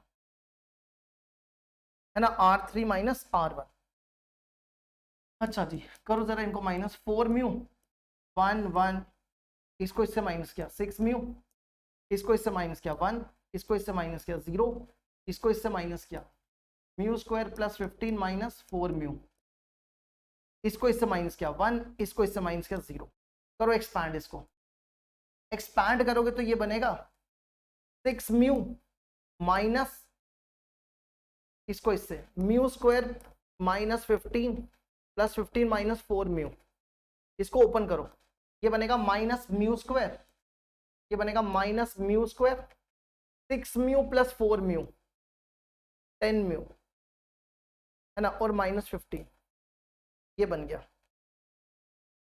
है ना। एक सेकंड दोबारा चेक करो, हमने इसको किया तो 4 म्यू आया था, ये तो 2 में से बन गया 1, 3 में से बन गया, यहाँ पे 2 आना था ना, ये 2 था, हाँ ठीक करना, ये 12 हो जाएगा, 12 यहाँ पे हो जाएगा, 12 में से माइनस म्यू स्क्वायर, ये हो जाएगा 16 म्यू, और -15 है ना, माइनस कॉमन निकालो, माइनस कॉमन निकालोगे तो ये बनेगा म्यू स्क्वायर -16 म्यू -15 +15। इसको फैक्टराइज करो, इसको फैक्टराइज करोगे तो ये बनेगा म्यू -15 इंटू म्यू -1। चेक करो, है ना, यही बनेगा ना, म्यू -15 और म्यू -1, है ना। अच्छा अब देखो, इसने क्या बोला था, इसने बोला था बी वाले पार्ट में, बी वाले पार्ट में हमने क्या किया, अगर लैम्डा 1/2 आया तो हमारा डेल्टा 0 आ गया, हमारा डेल्टा 2 भी 0 आ गया था। अब डेल्टा 1 पे देखो, डेल्टा 1 क्या बना, डेल्टा 1 हम ये सॉल्व करें ना, ये बना म्यू -15 इंटू म्यू -1। अब ये कहता है कि अगर आपका म्यू 1 ना हो, अगर आपका म्यू 1 ना हो, म्यू 1 ना हो तो क्या, अब देखो यहां पे इनकंसिस्टेंट में क्या होना चाहिए कि कम से कम डेल्टा 1 तो आपका 0 नहीं आए, ये नहीं आना चाहिए, क्योंकि डेल्टा 1 भी 0 हो गया, डेल्टा 3 भी 0 हो गया, डेल्टा 2 भी 0 हो गया, तो फिर तो वो इनफाइनाइट हो जाएगा। अच्छा अगर आप यहाँ पे म्यू को 1 नहीं रखते हो, मान लो आपने म्यू को 1 नहीं रखा तो ये 0 नहीं आएगा, लेकिन अगर आपने म्यू को 15 रख लिया, उसके बारे में तो इसने बोला नहीं, है ना, अगर आपने म्यू को 15 रख लिया तब तो ये 0 हो जाएगा, उस केस में तो डेल्टा 1 भी 0 हो जाएगा। तो इसका मतलब है आपका डेल्टा 1 भी 0 हो गया। और इसी तरह अगर आप डेल्टा 3 सॉल्व करोगे, इसको सॉल्व करोगे, अगर आप डेल्टा 3 सॉल्व करोगे, इसको सॉल्व किया, इसको भी इसी तरीके से सॉल्व कर लो, इसको सॉल्व करो यही सेम बनेगा, चेक कर लो, ये भी यही सेम बनने वाला है, आप चेक करो, ठीक है, क्योंकि देखो ना ये सेम है, 1 2 3 1 2 3 1 1 1 1 1 1, तो यहां पे डेल्टा 3 भी आपका 0 हो जाएगा, डेल्टा 3 भी आपका 0 हो जाएगा। तो ये सिस्टम कौन सा हो गया, ये सिस्टम तो आपका इनफाइनाइट मैनी सोल्यूशन हो गया, है ना, ये सिस्टम आपका कौन सा हो गया, इनफाइनाइटली मैनी सोल्यूशन। तो ये इनकरेक्ट है, ये इनकंसिस्टेंट नहीं है, इनफाइनाइटली मैनी सोल्यूशन है, तो आपका ये ऑप्शन हो जाएगा बी वाला। तो सी और डी हम चेक नहीं करेंगे। देखो इसको एक बार नहीं समझ आया तो कमेंट करके जरूर बताना।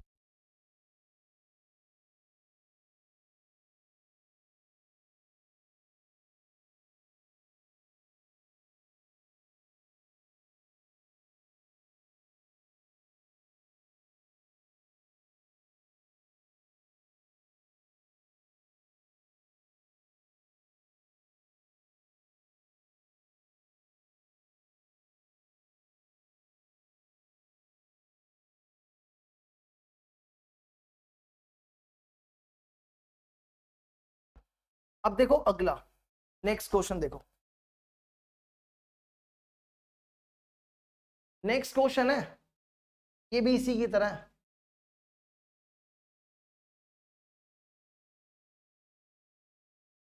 नेक्स्ट क्वेश्चन में देखो क्या दिया हुआ, consider the system of linear equation which of the following statement is not correct. इसको भी इसी तरीके से करना है।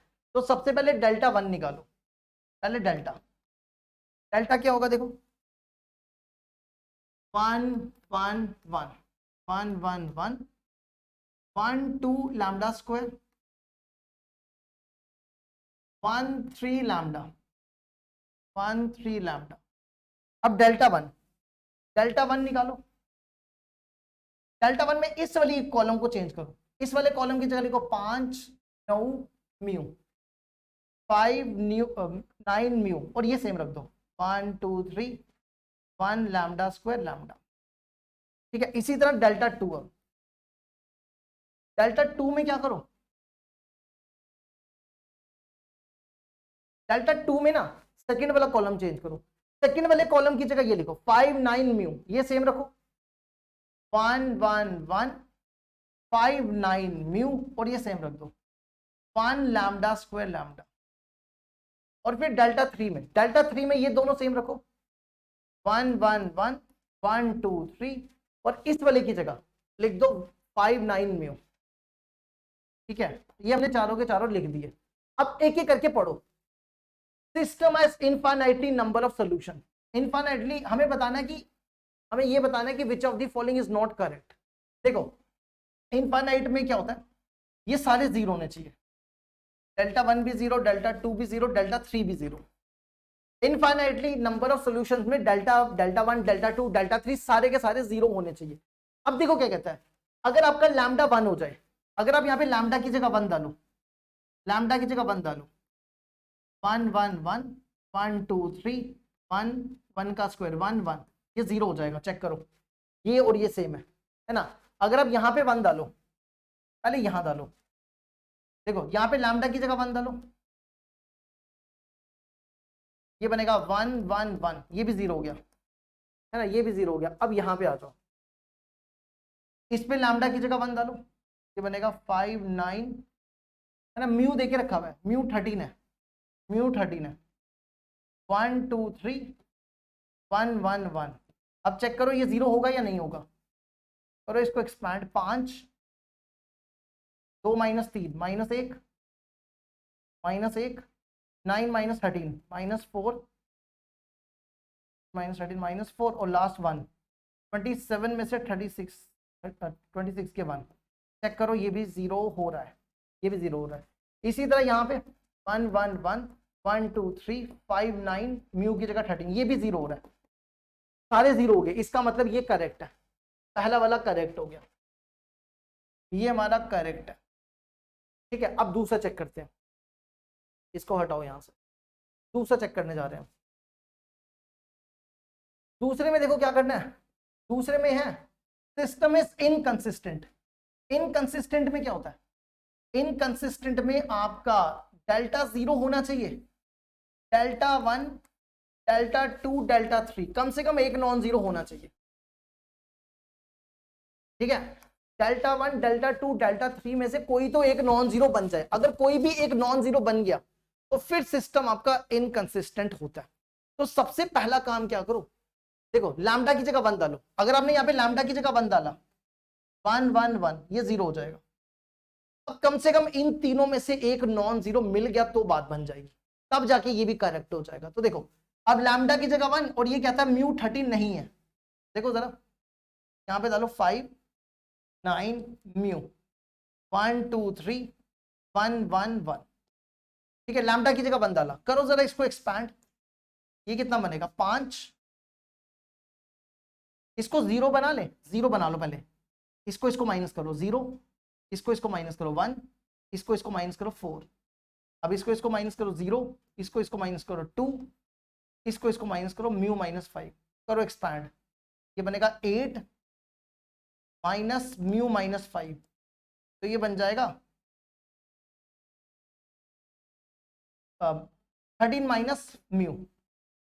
अब देखो ये कहता है कि अगर म्यू 13 नहीं है ना, अगर म्यू 13 नहीं है तो इसका मतलब डेल्टा 1 आपका 0 नहीं होगा, है ना।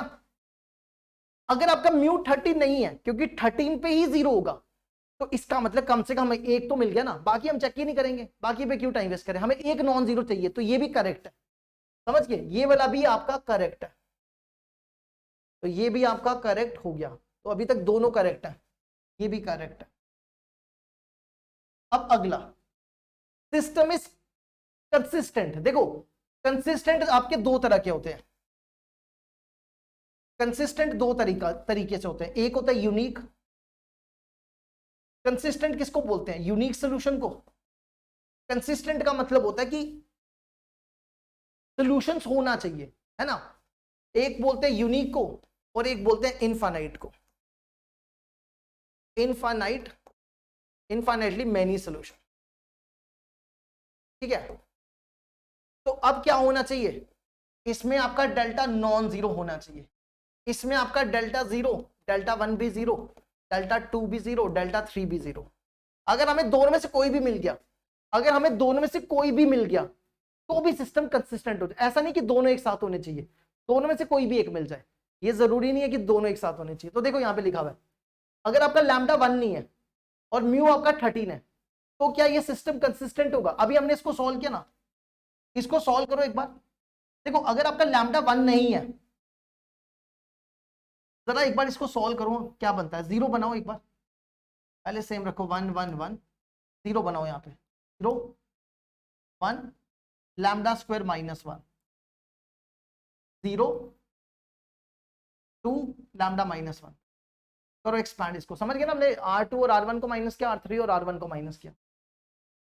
यहां से एक्सपैंड करो, lambda minus 1 minus 2 lambda square plus 2, 2 lambda square minus 2, तो ये बनेगा 2 लैम्डा स्क्वायर प्लस लैम्डा और ये बना 1, है ना। ठीक है, हमने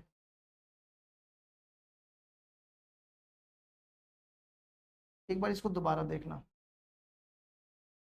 हमने क्या था, लैम्डा -1 -2 लैम्डा स्क्वायर +2, है ना, -2 lambda square plus lambda +1।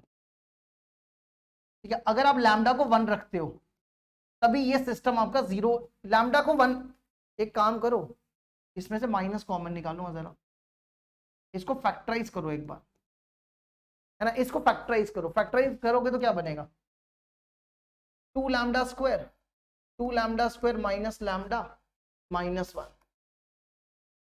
Equal to 0।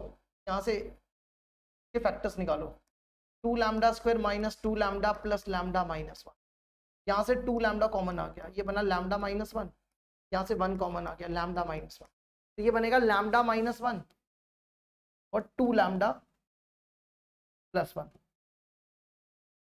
ये कहता है कि अगर आपने लैम्डा को 1 रखा, लैम्डा को 1 नहीं रखा तो क्या डेल्टा आपका 0 नहीं आएगा, अब तो 0 ही आएगा, क्योंकि अगर आपने लैम्डा को -1/2 रख लिया तो उसके बारे में तो नहीं बोला इसने, ठीक है ना। लैम्डा को 1 नहीं रखो चलेगा, लेकिन अगर आप लैम्डा को -1/2 रख लो तो ये 0 हो जाएगा। तो इसका मतलब है ये यूनिक तो नहीं है, यूनिक नहीं है, ठीक है। तो अभी तक हम क्या कह सकते हैं कि अगर हम लैम्डा को 1 ना रखें, ये हम तीसरा पार्ट कर रहे हैं, ठीक है, अगर हम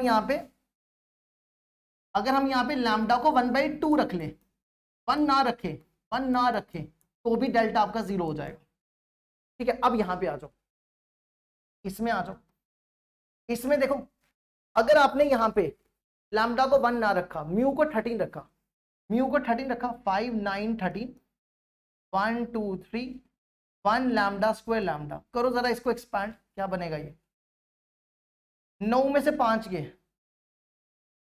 तो एक्सपैंड करेंगे तो बड़ा, पहले ये वाला कर लो यार, ये वाला कर लो। हेलो, जल्दी बोल जल्दी, नहीं नहीं 1 बजे, 1 1:15 बजे तक पहुंच जाऊंगा, क्लास है मेरी 2:30 बजे।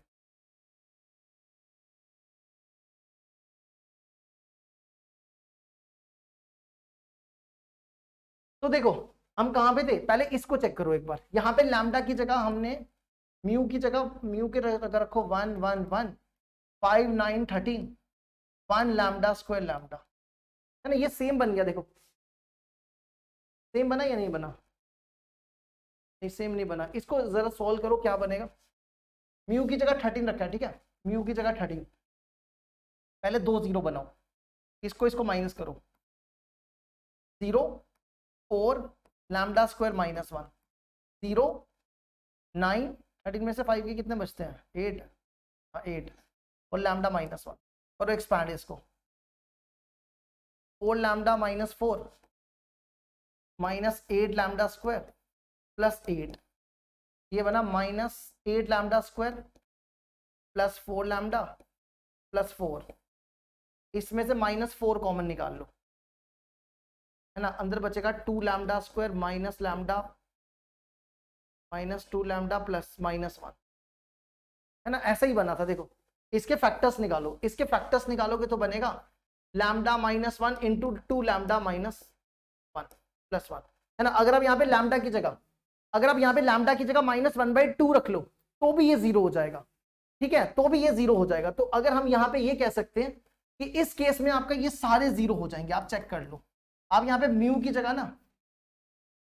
जगह 13 रखो और लैम्डा की जगह 1/2 रखो, तो ये सारे 0 हो जाएंगे। इसका मतलब ये सिस्टम कौन सा हो जाएगा, इनफाइनाइटली मैनी सॉल्यूशन, तो ये भी करेक्ट है। तो आपका इनकरेक्ट ये हो जाएगा, ये इनकरेक्ट हो जाएगा, क्यों, क्योंकि देखो अगर आपने यहाँ पे इसको सॉल्व करो, डी वाले को जरा सॉल्व करो, अब डी वाले को देखो, इसको सॉल्व करने के बाद क्या आया था, इसको सॉल्व करने के बाद ये आया था लैम्डा -1 2 लैम्डा +1, ये कहता है कि ये यूनिक सोल्यूशन होना चाहिए अगर लैम्डा 1 नहीं है। अगर लैम्डा 1 नहीं है तो चलो ठीक है, अगर आपका लैम्डा -1/2 हो जाए तो आपका डेल्टा 0 हो जाएगा ना। उस केस में यूनिक सोल्यूशन में क्या होता है, यूनिक सोल्यूशन में डेल्टा 0 नहीं होना चाहिए, समझे। चलो अब बढ़ते हैं आगे, तो आपका डी वाला करेक्ट है। नेक्स्ट देखो, नेक्स्ट आ जाओ क्वेश्चन नंबर नेक्स्ट आ जाओ क्वेश्चन नंबर 12। क्वेश्चन नंबर 12 में देखो क्या दिया हुआ है।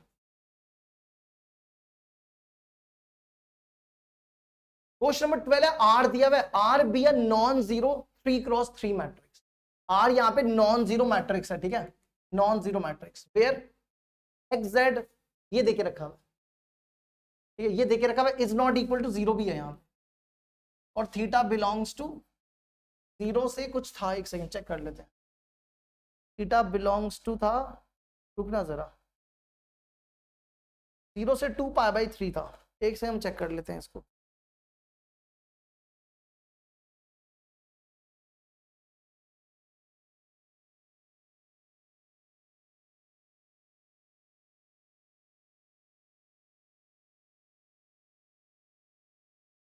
थीटा, हाँ थीटा बिलोंग्स टू 0 to 2π, 0 से 2π तक, ठीक है, 0 से 2π। देखो इसका मतलब हो गया, इसका मतलब क्या कि एक्स वाई जेड आपके जीरो नहीं होने चाहिए, ठीक है, X Y Z is not equal to zero, ठीक है, क्योंकि इसने लिखा है कि ये आपका जीरो नहीं होना चाहिए।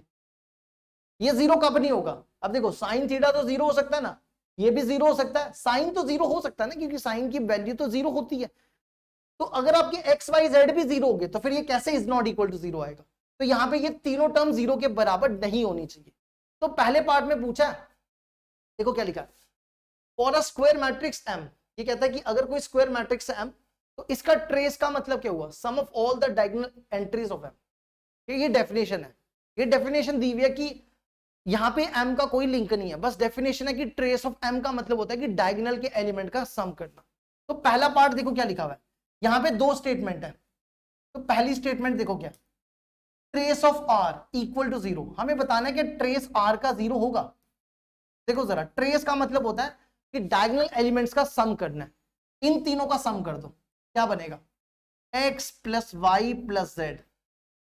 अब ये कहता है कि ट्रेस ऑफ जीरो, मतलब आपको बताना है कि इनमें से कौन सी स्टेटमेंट करेक्ट है।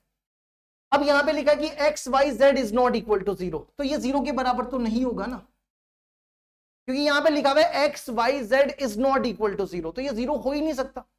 तो इसका मतलब है आपकी ये स्टेटमेंट इनकरेक्ट है, ये करेक्ट नहीं है। अब दूसरी स्टेटमेंट देखो, दूसरी स्टेटमेंट में क्या पूछा है, एडजॉइंट आर, एडजॉइंट आर, है ना, हमने आपको ये लिखाया था, ये पढ़ाया हुआ है, आप इसको कैसे लिख सकते हो, इसको लिख सकते हो determinant of A n-2 into A. तो यहां पे n क्या है, n यहां पे ऑर्डर है, इसका ऑर्डर है 3 × 3, तो ये बनेगा a का डिटर्मिनेंट, यहां पे r आएगा, r का डिटर्मिनेंट n-2 3 - 2 इंटू r, है ना, ये बन गया। तो ये बनेगा r का डिटर्मिनेंट, r का इंटू r का इसका डिटर्मिनेंट निकालो, इसका डिटर्मिनेंट क्या आएगा, एक्स वाई जेड, ठीक है, X Y Z into R. अब हमें क्या करना है, हमें इसका ट्रेस निकालना है, हमें इसका ट्रेस निकालना है, ट्रेस ऑफ एडजॉइंट आर। ये समझ आ गया ना, यहां पे क्या लिखा हुआ था, एक्स वाई जेड जीरो नहीं होना चाहिए, और यहां पे लिखा भी है कि ये मैट्रिक्स आपका नॉन जीरो मैट्रिक्स है, ठीक है, ये भी ध्यान रखना। अच्छा, अब इसका ट्रेस निकालो, एक्स वाई जेड आर का ट्रेस। देखो प्रॉपर्टी होती है, अगर के ए हो तो के बाहर आ जाता है, अंदर बचता है ट्रेस ऑफ ए, तो एक्स वाई जेड बाहर आ जाएगा, अंदर बचेगा ट्रेस ऑफ आर, और ट्रेस ऑफ आर हमने अभी निकाला, X plus Y plus Z, ये बन गया X plus Y plus Z, है ना, ये बन गया। अब यहां पे लिखा है कि एक्स वाई जेड जीरो नहीं होने चाहिए, है ना, एक्स वाई जेड आपके जीरो नहीं होने चाहिए। अच्छा, एक रोल ना इसका भी समझ लो, इसका भी एक रोल समझते हैं, रुको जरा, देखना जरा,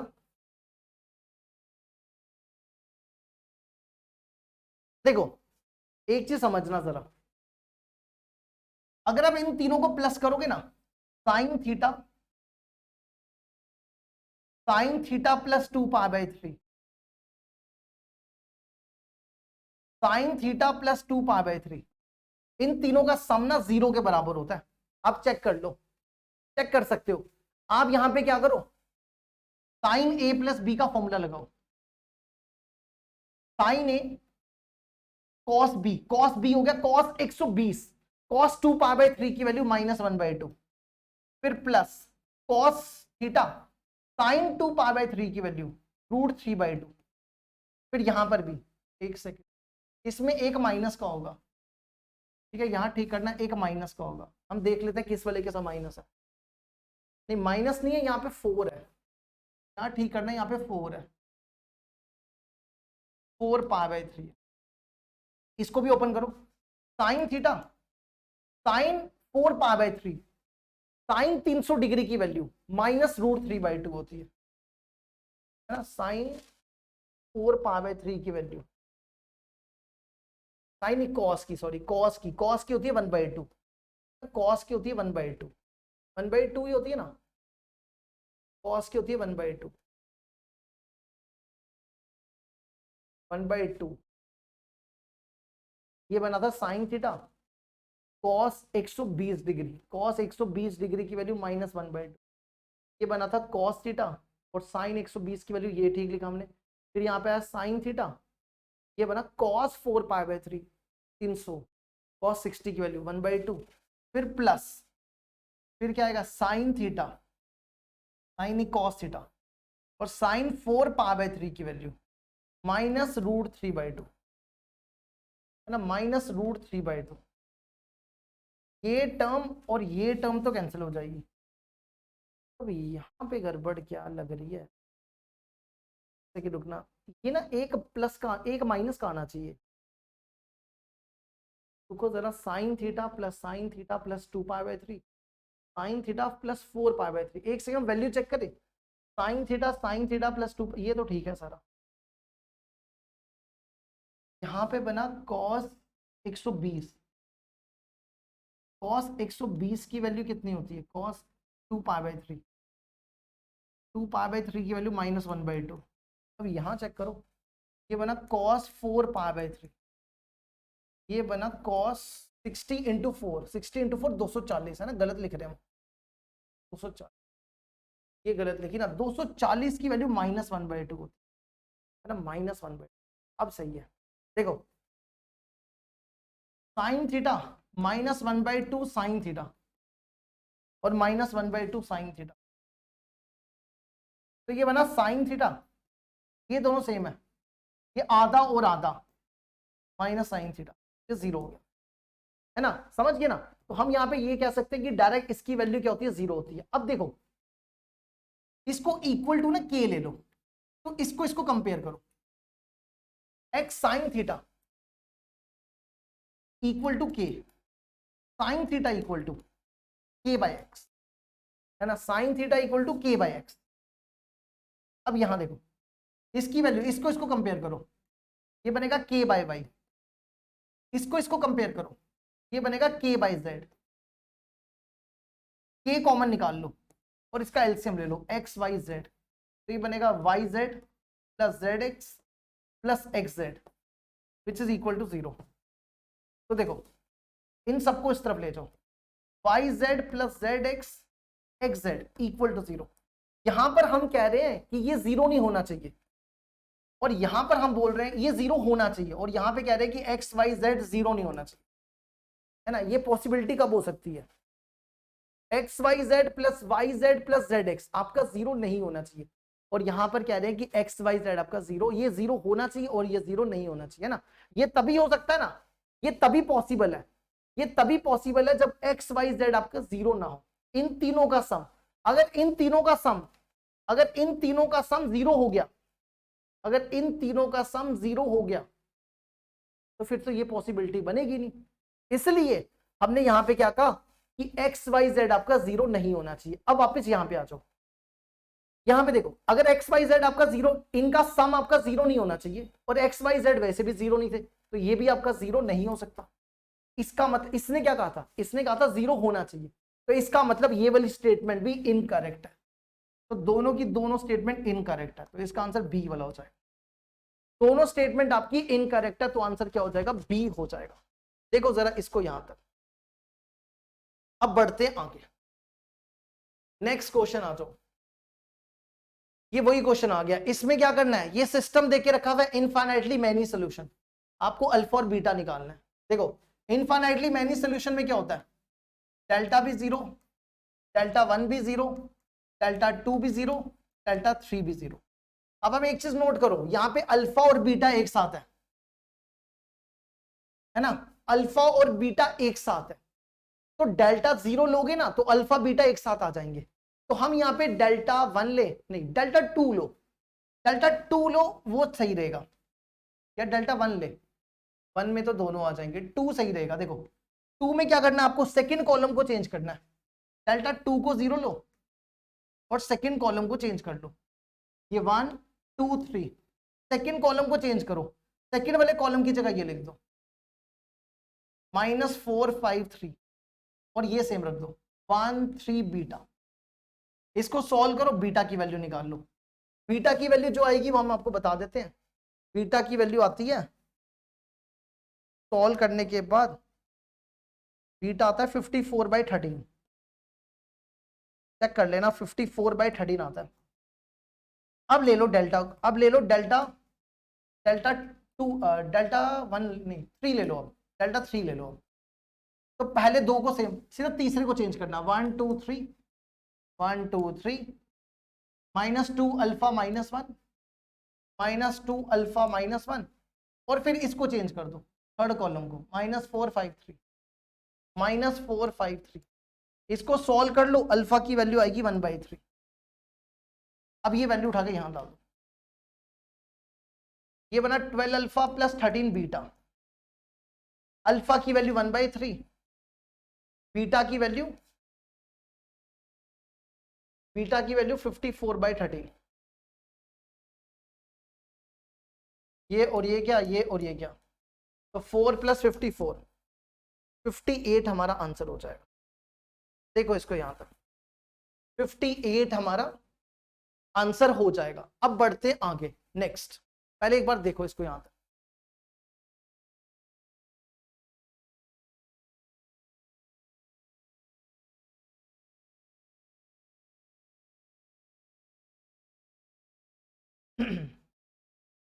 नेक्स्ट क्वेश्चन है fx दे के रखा हुआ है, आपको ये निकालना है 2f0 f'0, पहले f0 निकालो, x की जगह 0 डाल दो, 0 0 0, ये बचेगा 0 2 0, यहां 0 डालो 1 0 4, यहां 0 डालो 1 6 -2, इसको एक्सपैंड कर दो, एक्सपैंड करके क्या आएगा -1 -4 +1 8, 4 आ जाएगा। देखो इसको यहां तक, इसका 4 आ जाएगा, f0 कितना आ जाएगा, f0 4 आ जाएगा, 4 आएगा कि 12 आएगा ना। अब हमें निकालना है f'0, इसको डिफरेंशिएट करो। देखो यहाँ पे 2 0, यहाँ पे कुछ भी करो, माइनस करो प्लस करो, कोई फायदा ही नहीं है। अब करके देखो, यहाँ पे माइनस प्लस करके या 2 0 बना लो, फायदा नहीं होगा, क्योंकि यहाँ पे डिग्री 3 है, यहाँ 2 है, यहाँ 3 है, तो क्या कर लोगे, यहाँ पे 2 है, यहाँ पे 1 है, तो कुछ भी नहीं होगा। तो हम सीधा डिफरेंशिएट करेंगे। देखो डिटर्मिनेंट को डिफरेंशिएट कैसे किया जाता है, पहले आपने फर्स्ट रो को डिफरेंशिएट करना है, इसकी डिफरेंशिएशन 3x², इसकी डिफरेंशिएशन 6x, इसकी डिफरेंशिएशन 3x² -1, अब इसकी 4x, इसकी 2, इसकी 0, नहीं सॉरी, बाकी दोनों रो को सेम रखना है, बाकी दोनों कॉलम को सेम रखो, इनको सेम रख दो, इनको नहीं करना है।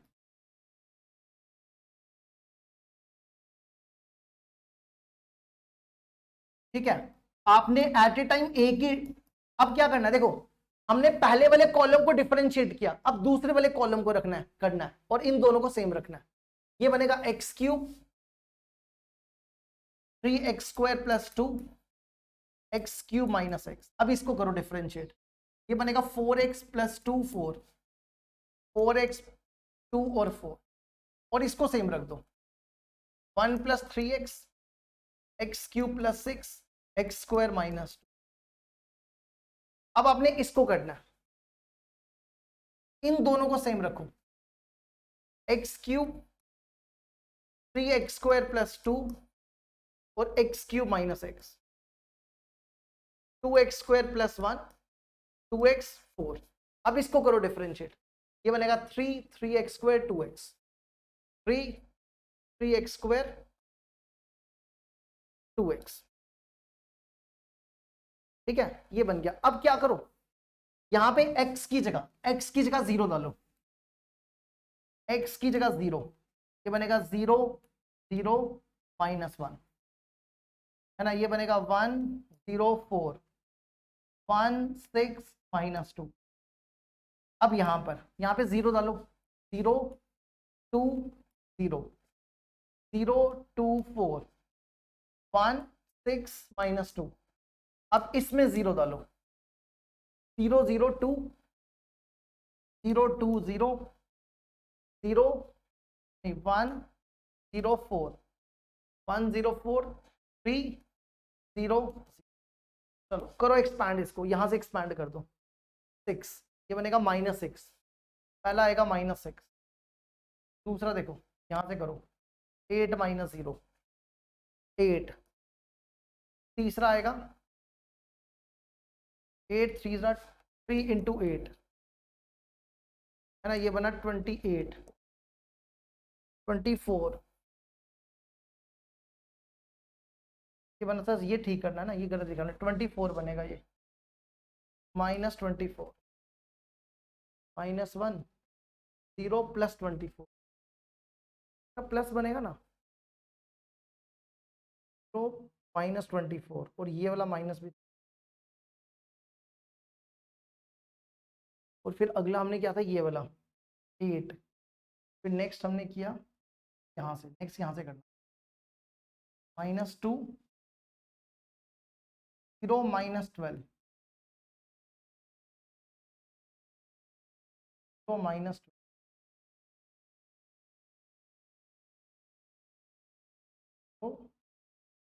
24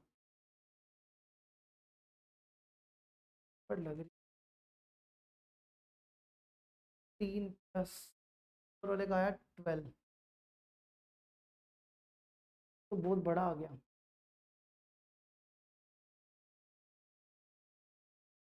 एक सेकंड रुको, हमने क्या इसको चेक करने, तो 3x² 6x x² -1 रखा,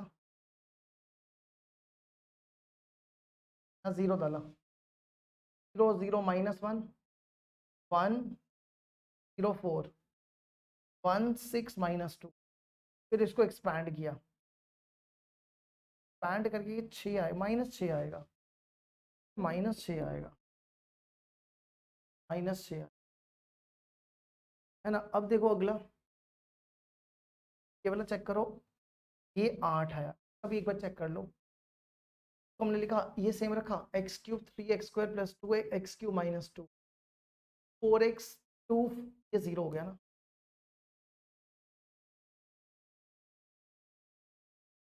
तो अब ये चेक करो, ये 0 हो गया, अब सही है, 18 आ गया। अब हमें क्या निकालना था, हमें निकालना था ये 2f0 + f'0, f0 हमारा आया 12 और f'0 आया हमारा 24, कितना हो गया 2, ये 18 आया ना, 24 और 18 42। देखो इसको एक बार,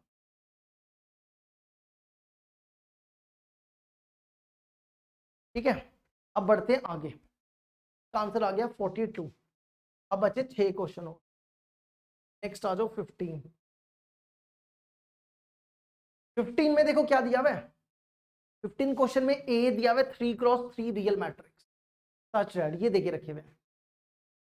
आपको बताना है कि ये वाला सिस्टम कौन सा है, यूनिक है, एग्जैक्टली 2 सॉल्यूशन नो सॉल्यूशन, मतलब यहाँ पे आपको एक्स वाई जेड की वैल्यू निकालनी है, वैसे समझ लो। तो देखो कैसे करेंगे, आप ए को यहाँ पे ले लो, ए को ले लो A1 A2 A3 B1 B2 B3 C1 C2 C3, है ना। आप क्या करो, सबसे पहले क्या दिया हुआ है, इसको यूज करो, A इंटू 101 2 इंटू, ये भी लंबा क्वेश्चन है, ये भी आप इसको ये भी करना नहीं आप, ठीक है, अगर पेपर में आ गया तो इसको छोड़ देना। यहाँ पे क्या करो, ए की वैल्यू डालो। ए कितना देके रखा हुआ है, ये दिया हुआ है A1 A2 A3 B1 B2 B3 C1 C2 C3, मतलब हम जो भी कर रहे हैं ना, हमें बस ये ए निकालना है। ये सारा काम ए के लिए कर रहे हैं, ये सारी मेहनत ए के लिए कर रहे हैं, ठीक है। और यहाँ पर क्या 101 और 2 से मल्टीप्लाई कर लो 202। अब इसको कंपेयर करते जाओ मल्टीप्लाई करके, इसको इससे कंपेयर करो, ये बनेगा A1 plus A3 equal to 2, B1 plus B3 equal to 0, C1 plus C3 equal to 2। इसी तरह अब आप इसको अब हम डायरेक्ट लिखेंगे, जैसे यहां किया ना, अब डायरेक्ट करेंगे, ठीक है। इधर आ जाओ, क्या बनेगा -A1 plus A3 -A1 plus A3, ये 4 हो जाएगा -4। फिर इसी तरह -B1 plus B3 -B1 plus B3 equal to 0। और इसी तरह इसको -C1 plus C3 equal to 4, C1 plus 3 equal to 4। और अब इसके साथ यहाँ पे डालो वैल्यू, ये तो 0 है, ये भी 0 है, तो यहाँ से सीधा क्या मिलेगा, देखो यहाँ से क्या मिलेगा A1 A2 A3, A2 मिल जाएगा, A2 डायरेक्ट मिल जाएगा, A2 0 हो जाएगा। फिर B2 2 हो जाएगा और C2 0 हो जाएगा। अब इन दोनों इक्वेशंस को सॉल्व करो, इन दोनों इक्वेशन को सॉल्व करो, दोनों को प्लस कर लो, तो A1 कितना हो जाएगा, देखो ये और ये कैंसिल, ये दोनों प्लस करने पे आ जाएगा -1, चेक करो A3 आ जाएगा -1, A3 कितना हो जाएगा -1 है ना, चेक करो। अगर A3 -1 है, A3 -1 है तो A1 कितना हो जाएगा, यहाँ डालो A1 3 हो जाएगा, है ना, A1 3 हो गया, A1 कितना हो गया 3 हो गया। इसी तरह अब आप इन दोनों को सॉल्व करो, इन दोनों को सॉल्व करोगे तो ये तो 0 ही हो जाएंगे ना, ये और ये कैंसिल, हाँ B1 और B3 दोनों 0, B1 भी 0 B3 भी 0। इसी तरह आप इन दोनों को सॉल्व करो, इनको प्लस कर लो, ये और ये कैंसिल, C3 आ जाएगा यहाँ से, C3 3 हो जाएगा, चेक करो। और इसी तरह C3 की वैल्यू यहाँ डालो 3, तो C1 कितना हो जाएगा, C1 -1, C1 कितना हो गया -1। अब ये वैल्यू उठा के यहाँ डालो, यहाँ पे डालो, इसमें A1 A2 A3 A1 3 0 3 0 -1, फिर B1 B2 B3 0 0 0 2 0, C1 -1 0 3, check करो इसको 3 0 -1 0 2 0 -1 0, ठीक है। अब आ जाओ यहाँ पर, इस पे आ जाओ, A-3i निकालना है, A-3i, A अभी निकाला 3 0 -1 3 0 -1 0 2 0 3 0 -1 0 2 0 -1 0 3 -3i, ये बनेगा 3 0 0 0 3 0 0 0 3।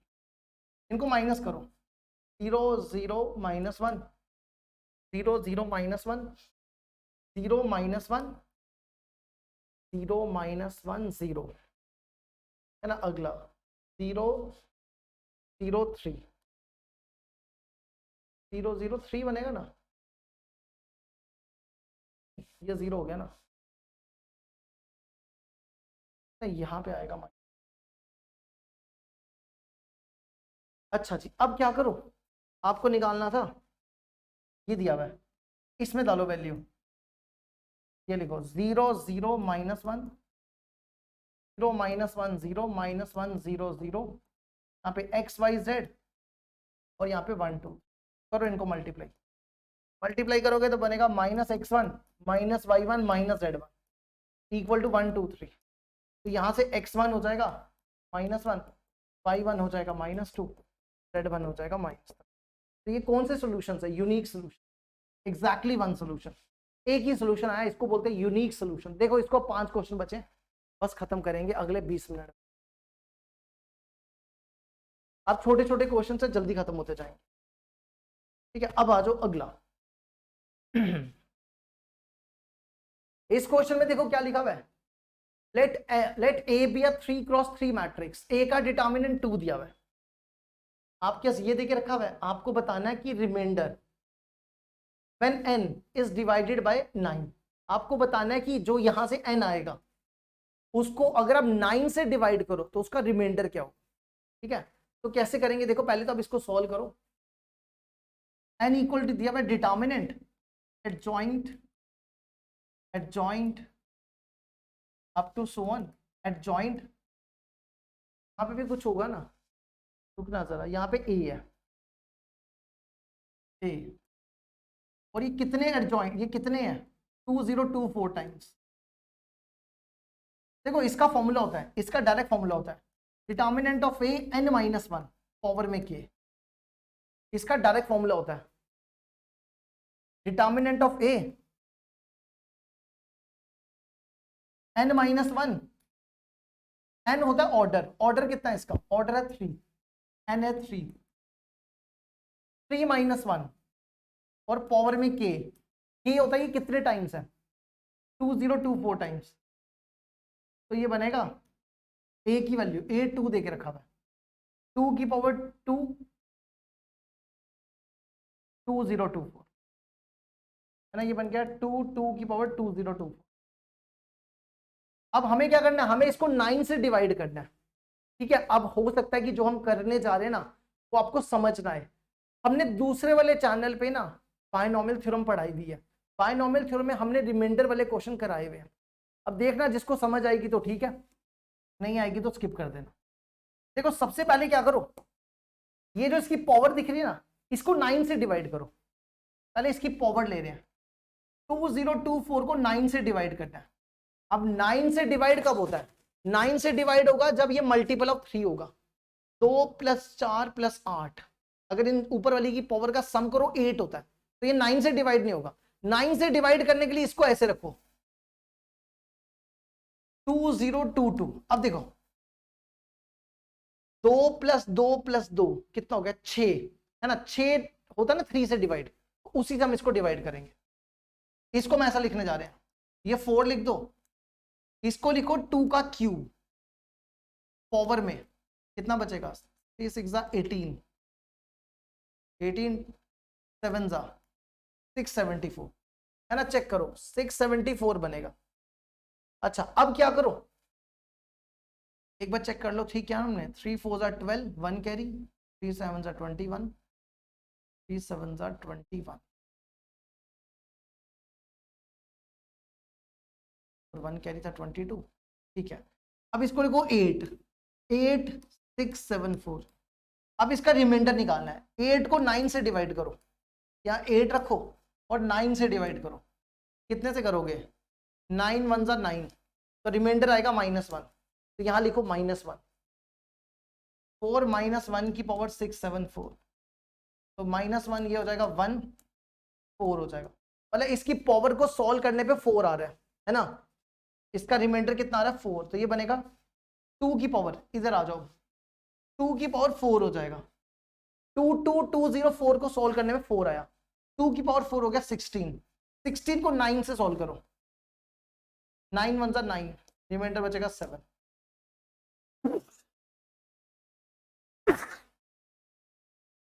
सेवन इसका आंसर हो जाएगा। ठीक है, 7 इसका आंसर हो जाएगा। देखो इसको एक बार, ये हो गया इसका आंसर।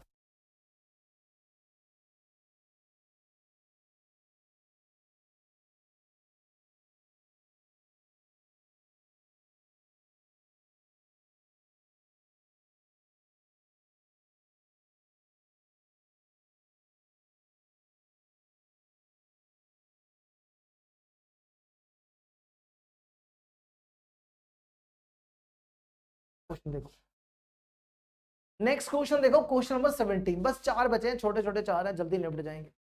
अगला क्वेश्चन है, ए दिया हुआ है, बी दिया हुआ है, सी दिया हुआ है, आपके पास ये दिया हुआ है, आपको यहाँ पे एक्स का डिटर्मिनेंट निकालना।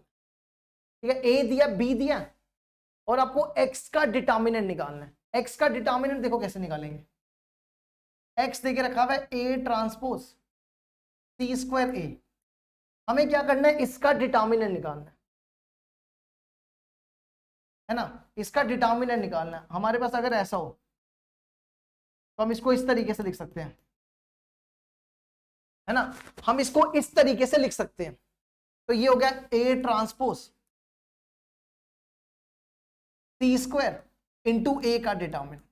और हमें यह भी पता है कि ट्रांसपोज और उसका डिटर्मिनेंट इक्वल होता है, तो ये दोनों बराबर ही है ना। इसको हम कैसे लिख सकते हैं, ये ए हो जाएगा। और ये भी पता है अगर आपके पास ऐसा हो सी की पावर एन, तो एन को बाहर निकाल सकते हैं, है ना। तो यहां पे स्क्वायर बाहर निकाल लो, ये बन गया। तो ये बन गया आपके पास determinant of A square into C square. C की वैल्यू दी है,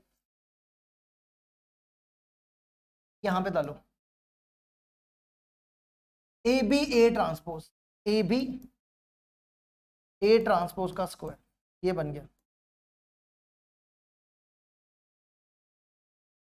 ये बन जाएगा ए स्क्वायर, इन सबके डिटर्मिनेंट्स अलग अलग कर लो। ये बनेगा determinant of A, determinant of B, A transpose का डिटर्मिनेंट, इसका स्क्वायर हो जाएगा। अभी आपको बताया ये दोनों सेम होते हैं, तो ये बनेगा ए स्क्वायर, ये बन जाएगा ए स्क्वायर, है ना, ये सेम होते हैं। ये बना बी, इसको लिखो ए का स्क्वायर, ये कितना हो जाएगा 2 की पावर 4 बी स्क्वायर, ये बना ए की पावर 6 बी स्क्वायर। हम यहाँ पे ए का डिटर्मिनेंट निकाल लेते हैं, ए का डिटर्मिनेंट निकालो। ए का डिटर्मिनेंट कितना होगा 2 + 1 3, और बी का डिटर्मिनेंट 1 - 1 1, क्या डालो वैल्यू 3 की पावर 6 1 का स्क्वायर, 3 को 6 बार मल्टीप्लाई करो 729, ये आंसर हो गया। अब बचे 3 क्वेश्चन और।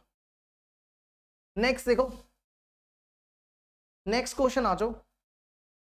देखो ये फिर से वही क्वेश्चन आ गया, इसमें इनफाइनाइटली मैनी सोल्यूशन है। इनफाइनाइटली मैनी सोल्यूशन में क्या होता है, डेल्टा आपका 0 होता है, अल्फा और बीटा निकालना है। इसमें देखो अल्फा बीटा एक साथ है ना, अल्फा बीटा एक साथ है। तो आप यहाँ पे पता क्या करो, डेल्टा 3 निकालो पहले, क्या आएगा 2 1 3 3 अल्फा -1, और इस वाले को चेंज कर दो 5 - 4 7। सॉल्व कर लो, सॉल्व करने के बाद जो अल्फा की वैल्यू आएगी, अल्फा की वैल्यू आएगी -70,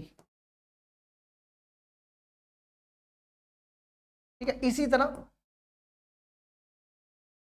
तरह क्या करो, डेल्टा अब ले लो, डेल्टा क्या लोगे, डेल्टा 3 ले लो, डेल्टा 2 ले लो, डेल्टा 2 ले लो। डेल्टा 2 में ये दोनों कॉलम सेम रखो, ठीक है, ये सेम। डेल्टा, हमें डेल्टा 2 तो चाहिए ना, डेल्टा 2 नहीं डेल्टा 1 रख, डेल्टा 1 रखोगे तो डेल्टा 2 में फिर डेल्टा 3, डेल्टा 2 रख लो, क्योंकि अल्फा तो हमने निकाल दिया, ठीक है। डेल्टा 2 रखो, इसको सेम रखो 2 1 1 2 1 3, इसको चेंज करो 5 - 4 7 5 - 4 7, और तीसरा वाला -1 3 बीटा -1 3 बीटा, इसको सॉल्व करो।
इसकी ना बैटरी खत्म हो गई थी, ये आवाज आना बंद हो गई।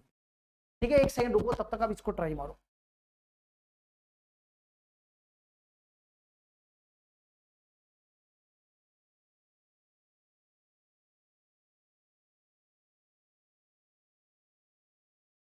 अब देखो अगला क्वेश्चन, नेक्स्ट क्वेश्चन फिर से वो ये इनफाइनाइटली मैनी सोल्यूशन दिया हुआ है। ठीक है, इसमें आपको लैम्डा और म्यू की वैल्यू निकालनी है। तो पहले डेल्टा जीरो ले लो, डेल्टा को जीरो लो, यहां लिखो 1 2 3 2 3 1 4 3 लैम्डा। इसको सॉल्व करो, सॉल्व करने के बाद लैम्डा की वैल्यू आएगी, लैम्डा की वैल्यू आती है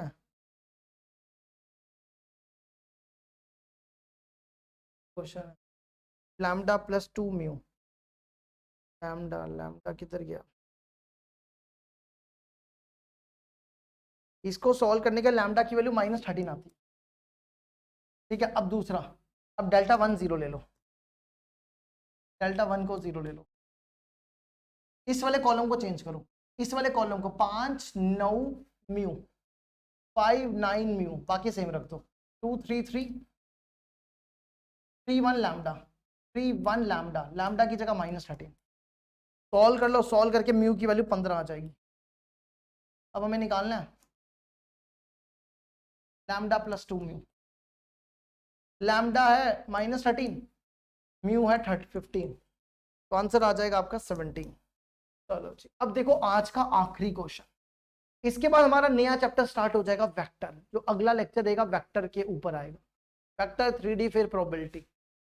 चलो जी, आखिरी क्वेश्चन है, इसमें ए देके रखा हुआ है, ए इक्वल टू I2 मतलब 2 cross 2 matrix, where M is a real matrix of order 2 into 1। M देके रखा हुआ है, एक 2 क्रॉस 1 का मैट्रिक्स है, such that M transpose M I के बराबर है। ठीक है, ये आई के बराबर है।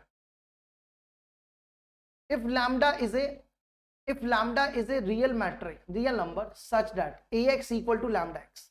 तीसरी कंडीशन है ax equal to lambda X दिया हुआ है। Hold for some non zero real matrix x of order 2 into 1। हमें क्या करना है, sum of squares of all possible values of lambda. Basically हमें यहाँ पे लैम्डा निकालना है और लैम्डा की वैल्यू निकाल के उन सबका स्क्वायर करना है। कैसे करेंगे देखो, सबसे पहला काम क्या करो, ए स्क्वायर फाइंड करो। ए स्क्वायर फाइंड करने जा रहे हैं, इसको लिखो ए डॉट ए, इसकी वैल्यू लिखो ए की आई माइनस एम एम ट्रांसपोज, आई माइनस एम एम ट्रांसपोज, इनको मल्टीप्लाई करो, क्या बनेगा आई स्क्वायर आई डॉट ए। देखो आई डॉट ए होता है, यहां ठीक करना है, यहां पे 2b होगा, यहां पे 2b होगा। तो आई डॉट करोगे, आई डॉट ए होता है। ठीक है, तो ये बनेगा आई, इसको इससे करना है, बनेगा -2 एम एम ट्रांसपोज। इसी तरह इसको इससे आई डॉट ए हो जाएगा, तो ये बनेगा -2 एम एम ट्रांसपोज। और फिर इसको इससे माइनस माइनस +4, पहले लिखो ये एम एम ट्रांसपोज और फिर लिखो एम एम ट्रांसपोज, ये बन गया। अब ये बन जाएगा, देखो आई स्क्वायर आई होता है, ये दोनों सेम है, ये 4 एम एम ट्रांसपोज। अब ध्यान से देखना इसकी वैल्यू क्या, एम ट्रांसपोज एम की वैल्यू आई देके रखी है, तो ये बनेगा 4 M dot I dot M transpose. ये बना A square equal to I -4 M M transpose. देखो आई डॉट ए होता है, तो आई डॉट एम ट्रांसपोज हो जाएगा, ये बचेगा 4 M plus 4 M M transpose, है ना। तो ये टर्म और ये term cancel, A square I के बराबर हो गया। अब हमें लैम्डा निकालना है, अब इस इक्वेशन का यूज करो। देखो A X equal to lambda X है, दोनों तरफ ए से मल्टीप्लाई कर रहे हैं, ए से मल्टीप्लाई करो, ये बनेगा ए एक्स, लैम्डा बाहर ए एक्स, ये क्या बनेगा ए स्क्वायर एक्स लैम्डा ए एक्स। ए स्क्वायर किसके बराबर है, आई के बराबर, लैम्डा ए एक्स किसके बराबर है, लैम्डा एक्स के बराबर। ये कितना हो गया एक्स, ये हो गया लैम्डा स्क्वायर एक्स। कंपेयर करो, इसको 1 लिखो, तो लैम्डा स्क्वायर किसके बराबर हो जाएगा, 1 के बराबर, तो लैम्डा हो जाएगा प्लस माइनस 1 के बराबर। अब हमें क्या करना है, sum of square of all possible value of lambda, इनका स्क्वायर करो। यहाँ पे दो वैल्यूज आई हैं, 1 और -1, दोनों का स्क्वायर, 1 का स्क्वायर -1 का स्क्वायर, 2 हो गया। देखो इसको यहाँ पे, ठीक है, ये हो गया हमारा चैप्टर पूरा कंप्लीट। मैट्रिक्स एंड डिटर्मिनेंट के हमने सारे क्वेश्चन करा दिए, JEE Mains, JEE advance, extra question जो भी हो सकता है, हर एक चीज हमने पूरा यूट्यूब पे सब कुछ करवा दिया। मेंस एडवांस हर लेवल के क्वेश्चन करा दिए। अब इसके बाद स्टार्ट होगा वेक्टर अलजेब्रा, जो आपका कल या परसों वीडियो 1 या 2 दिन तक वो भी अपलोड हो जाएगी। ठीक है, बेसिक से बढ़ाएंगे, बिल्कुल बेसिक से, जैसे ये करवाया वैसे ही वो कर। चलो बाय बाय सबको, मिलते हैं आपको अगली क्लास, बाय बाय सबको।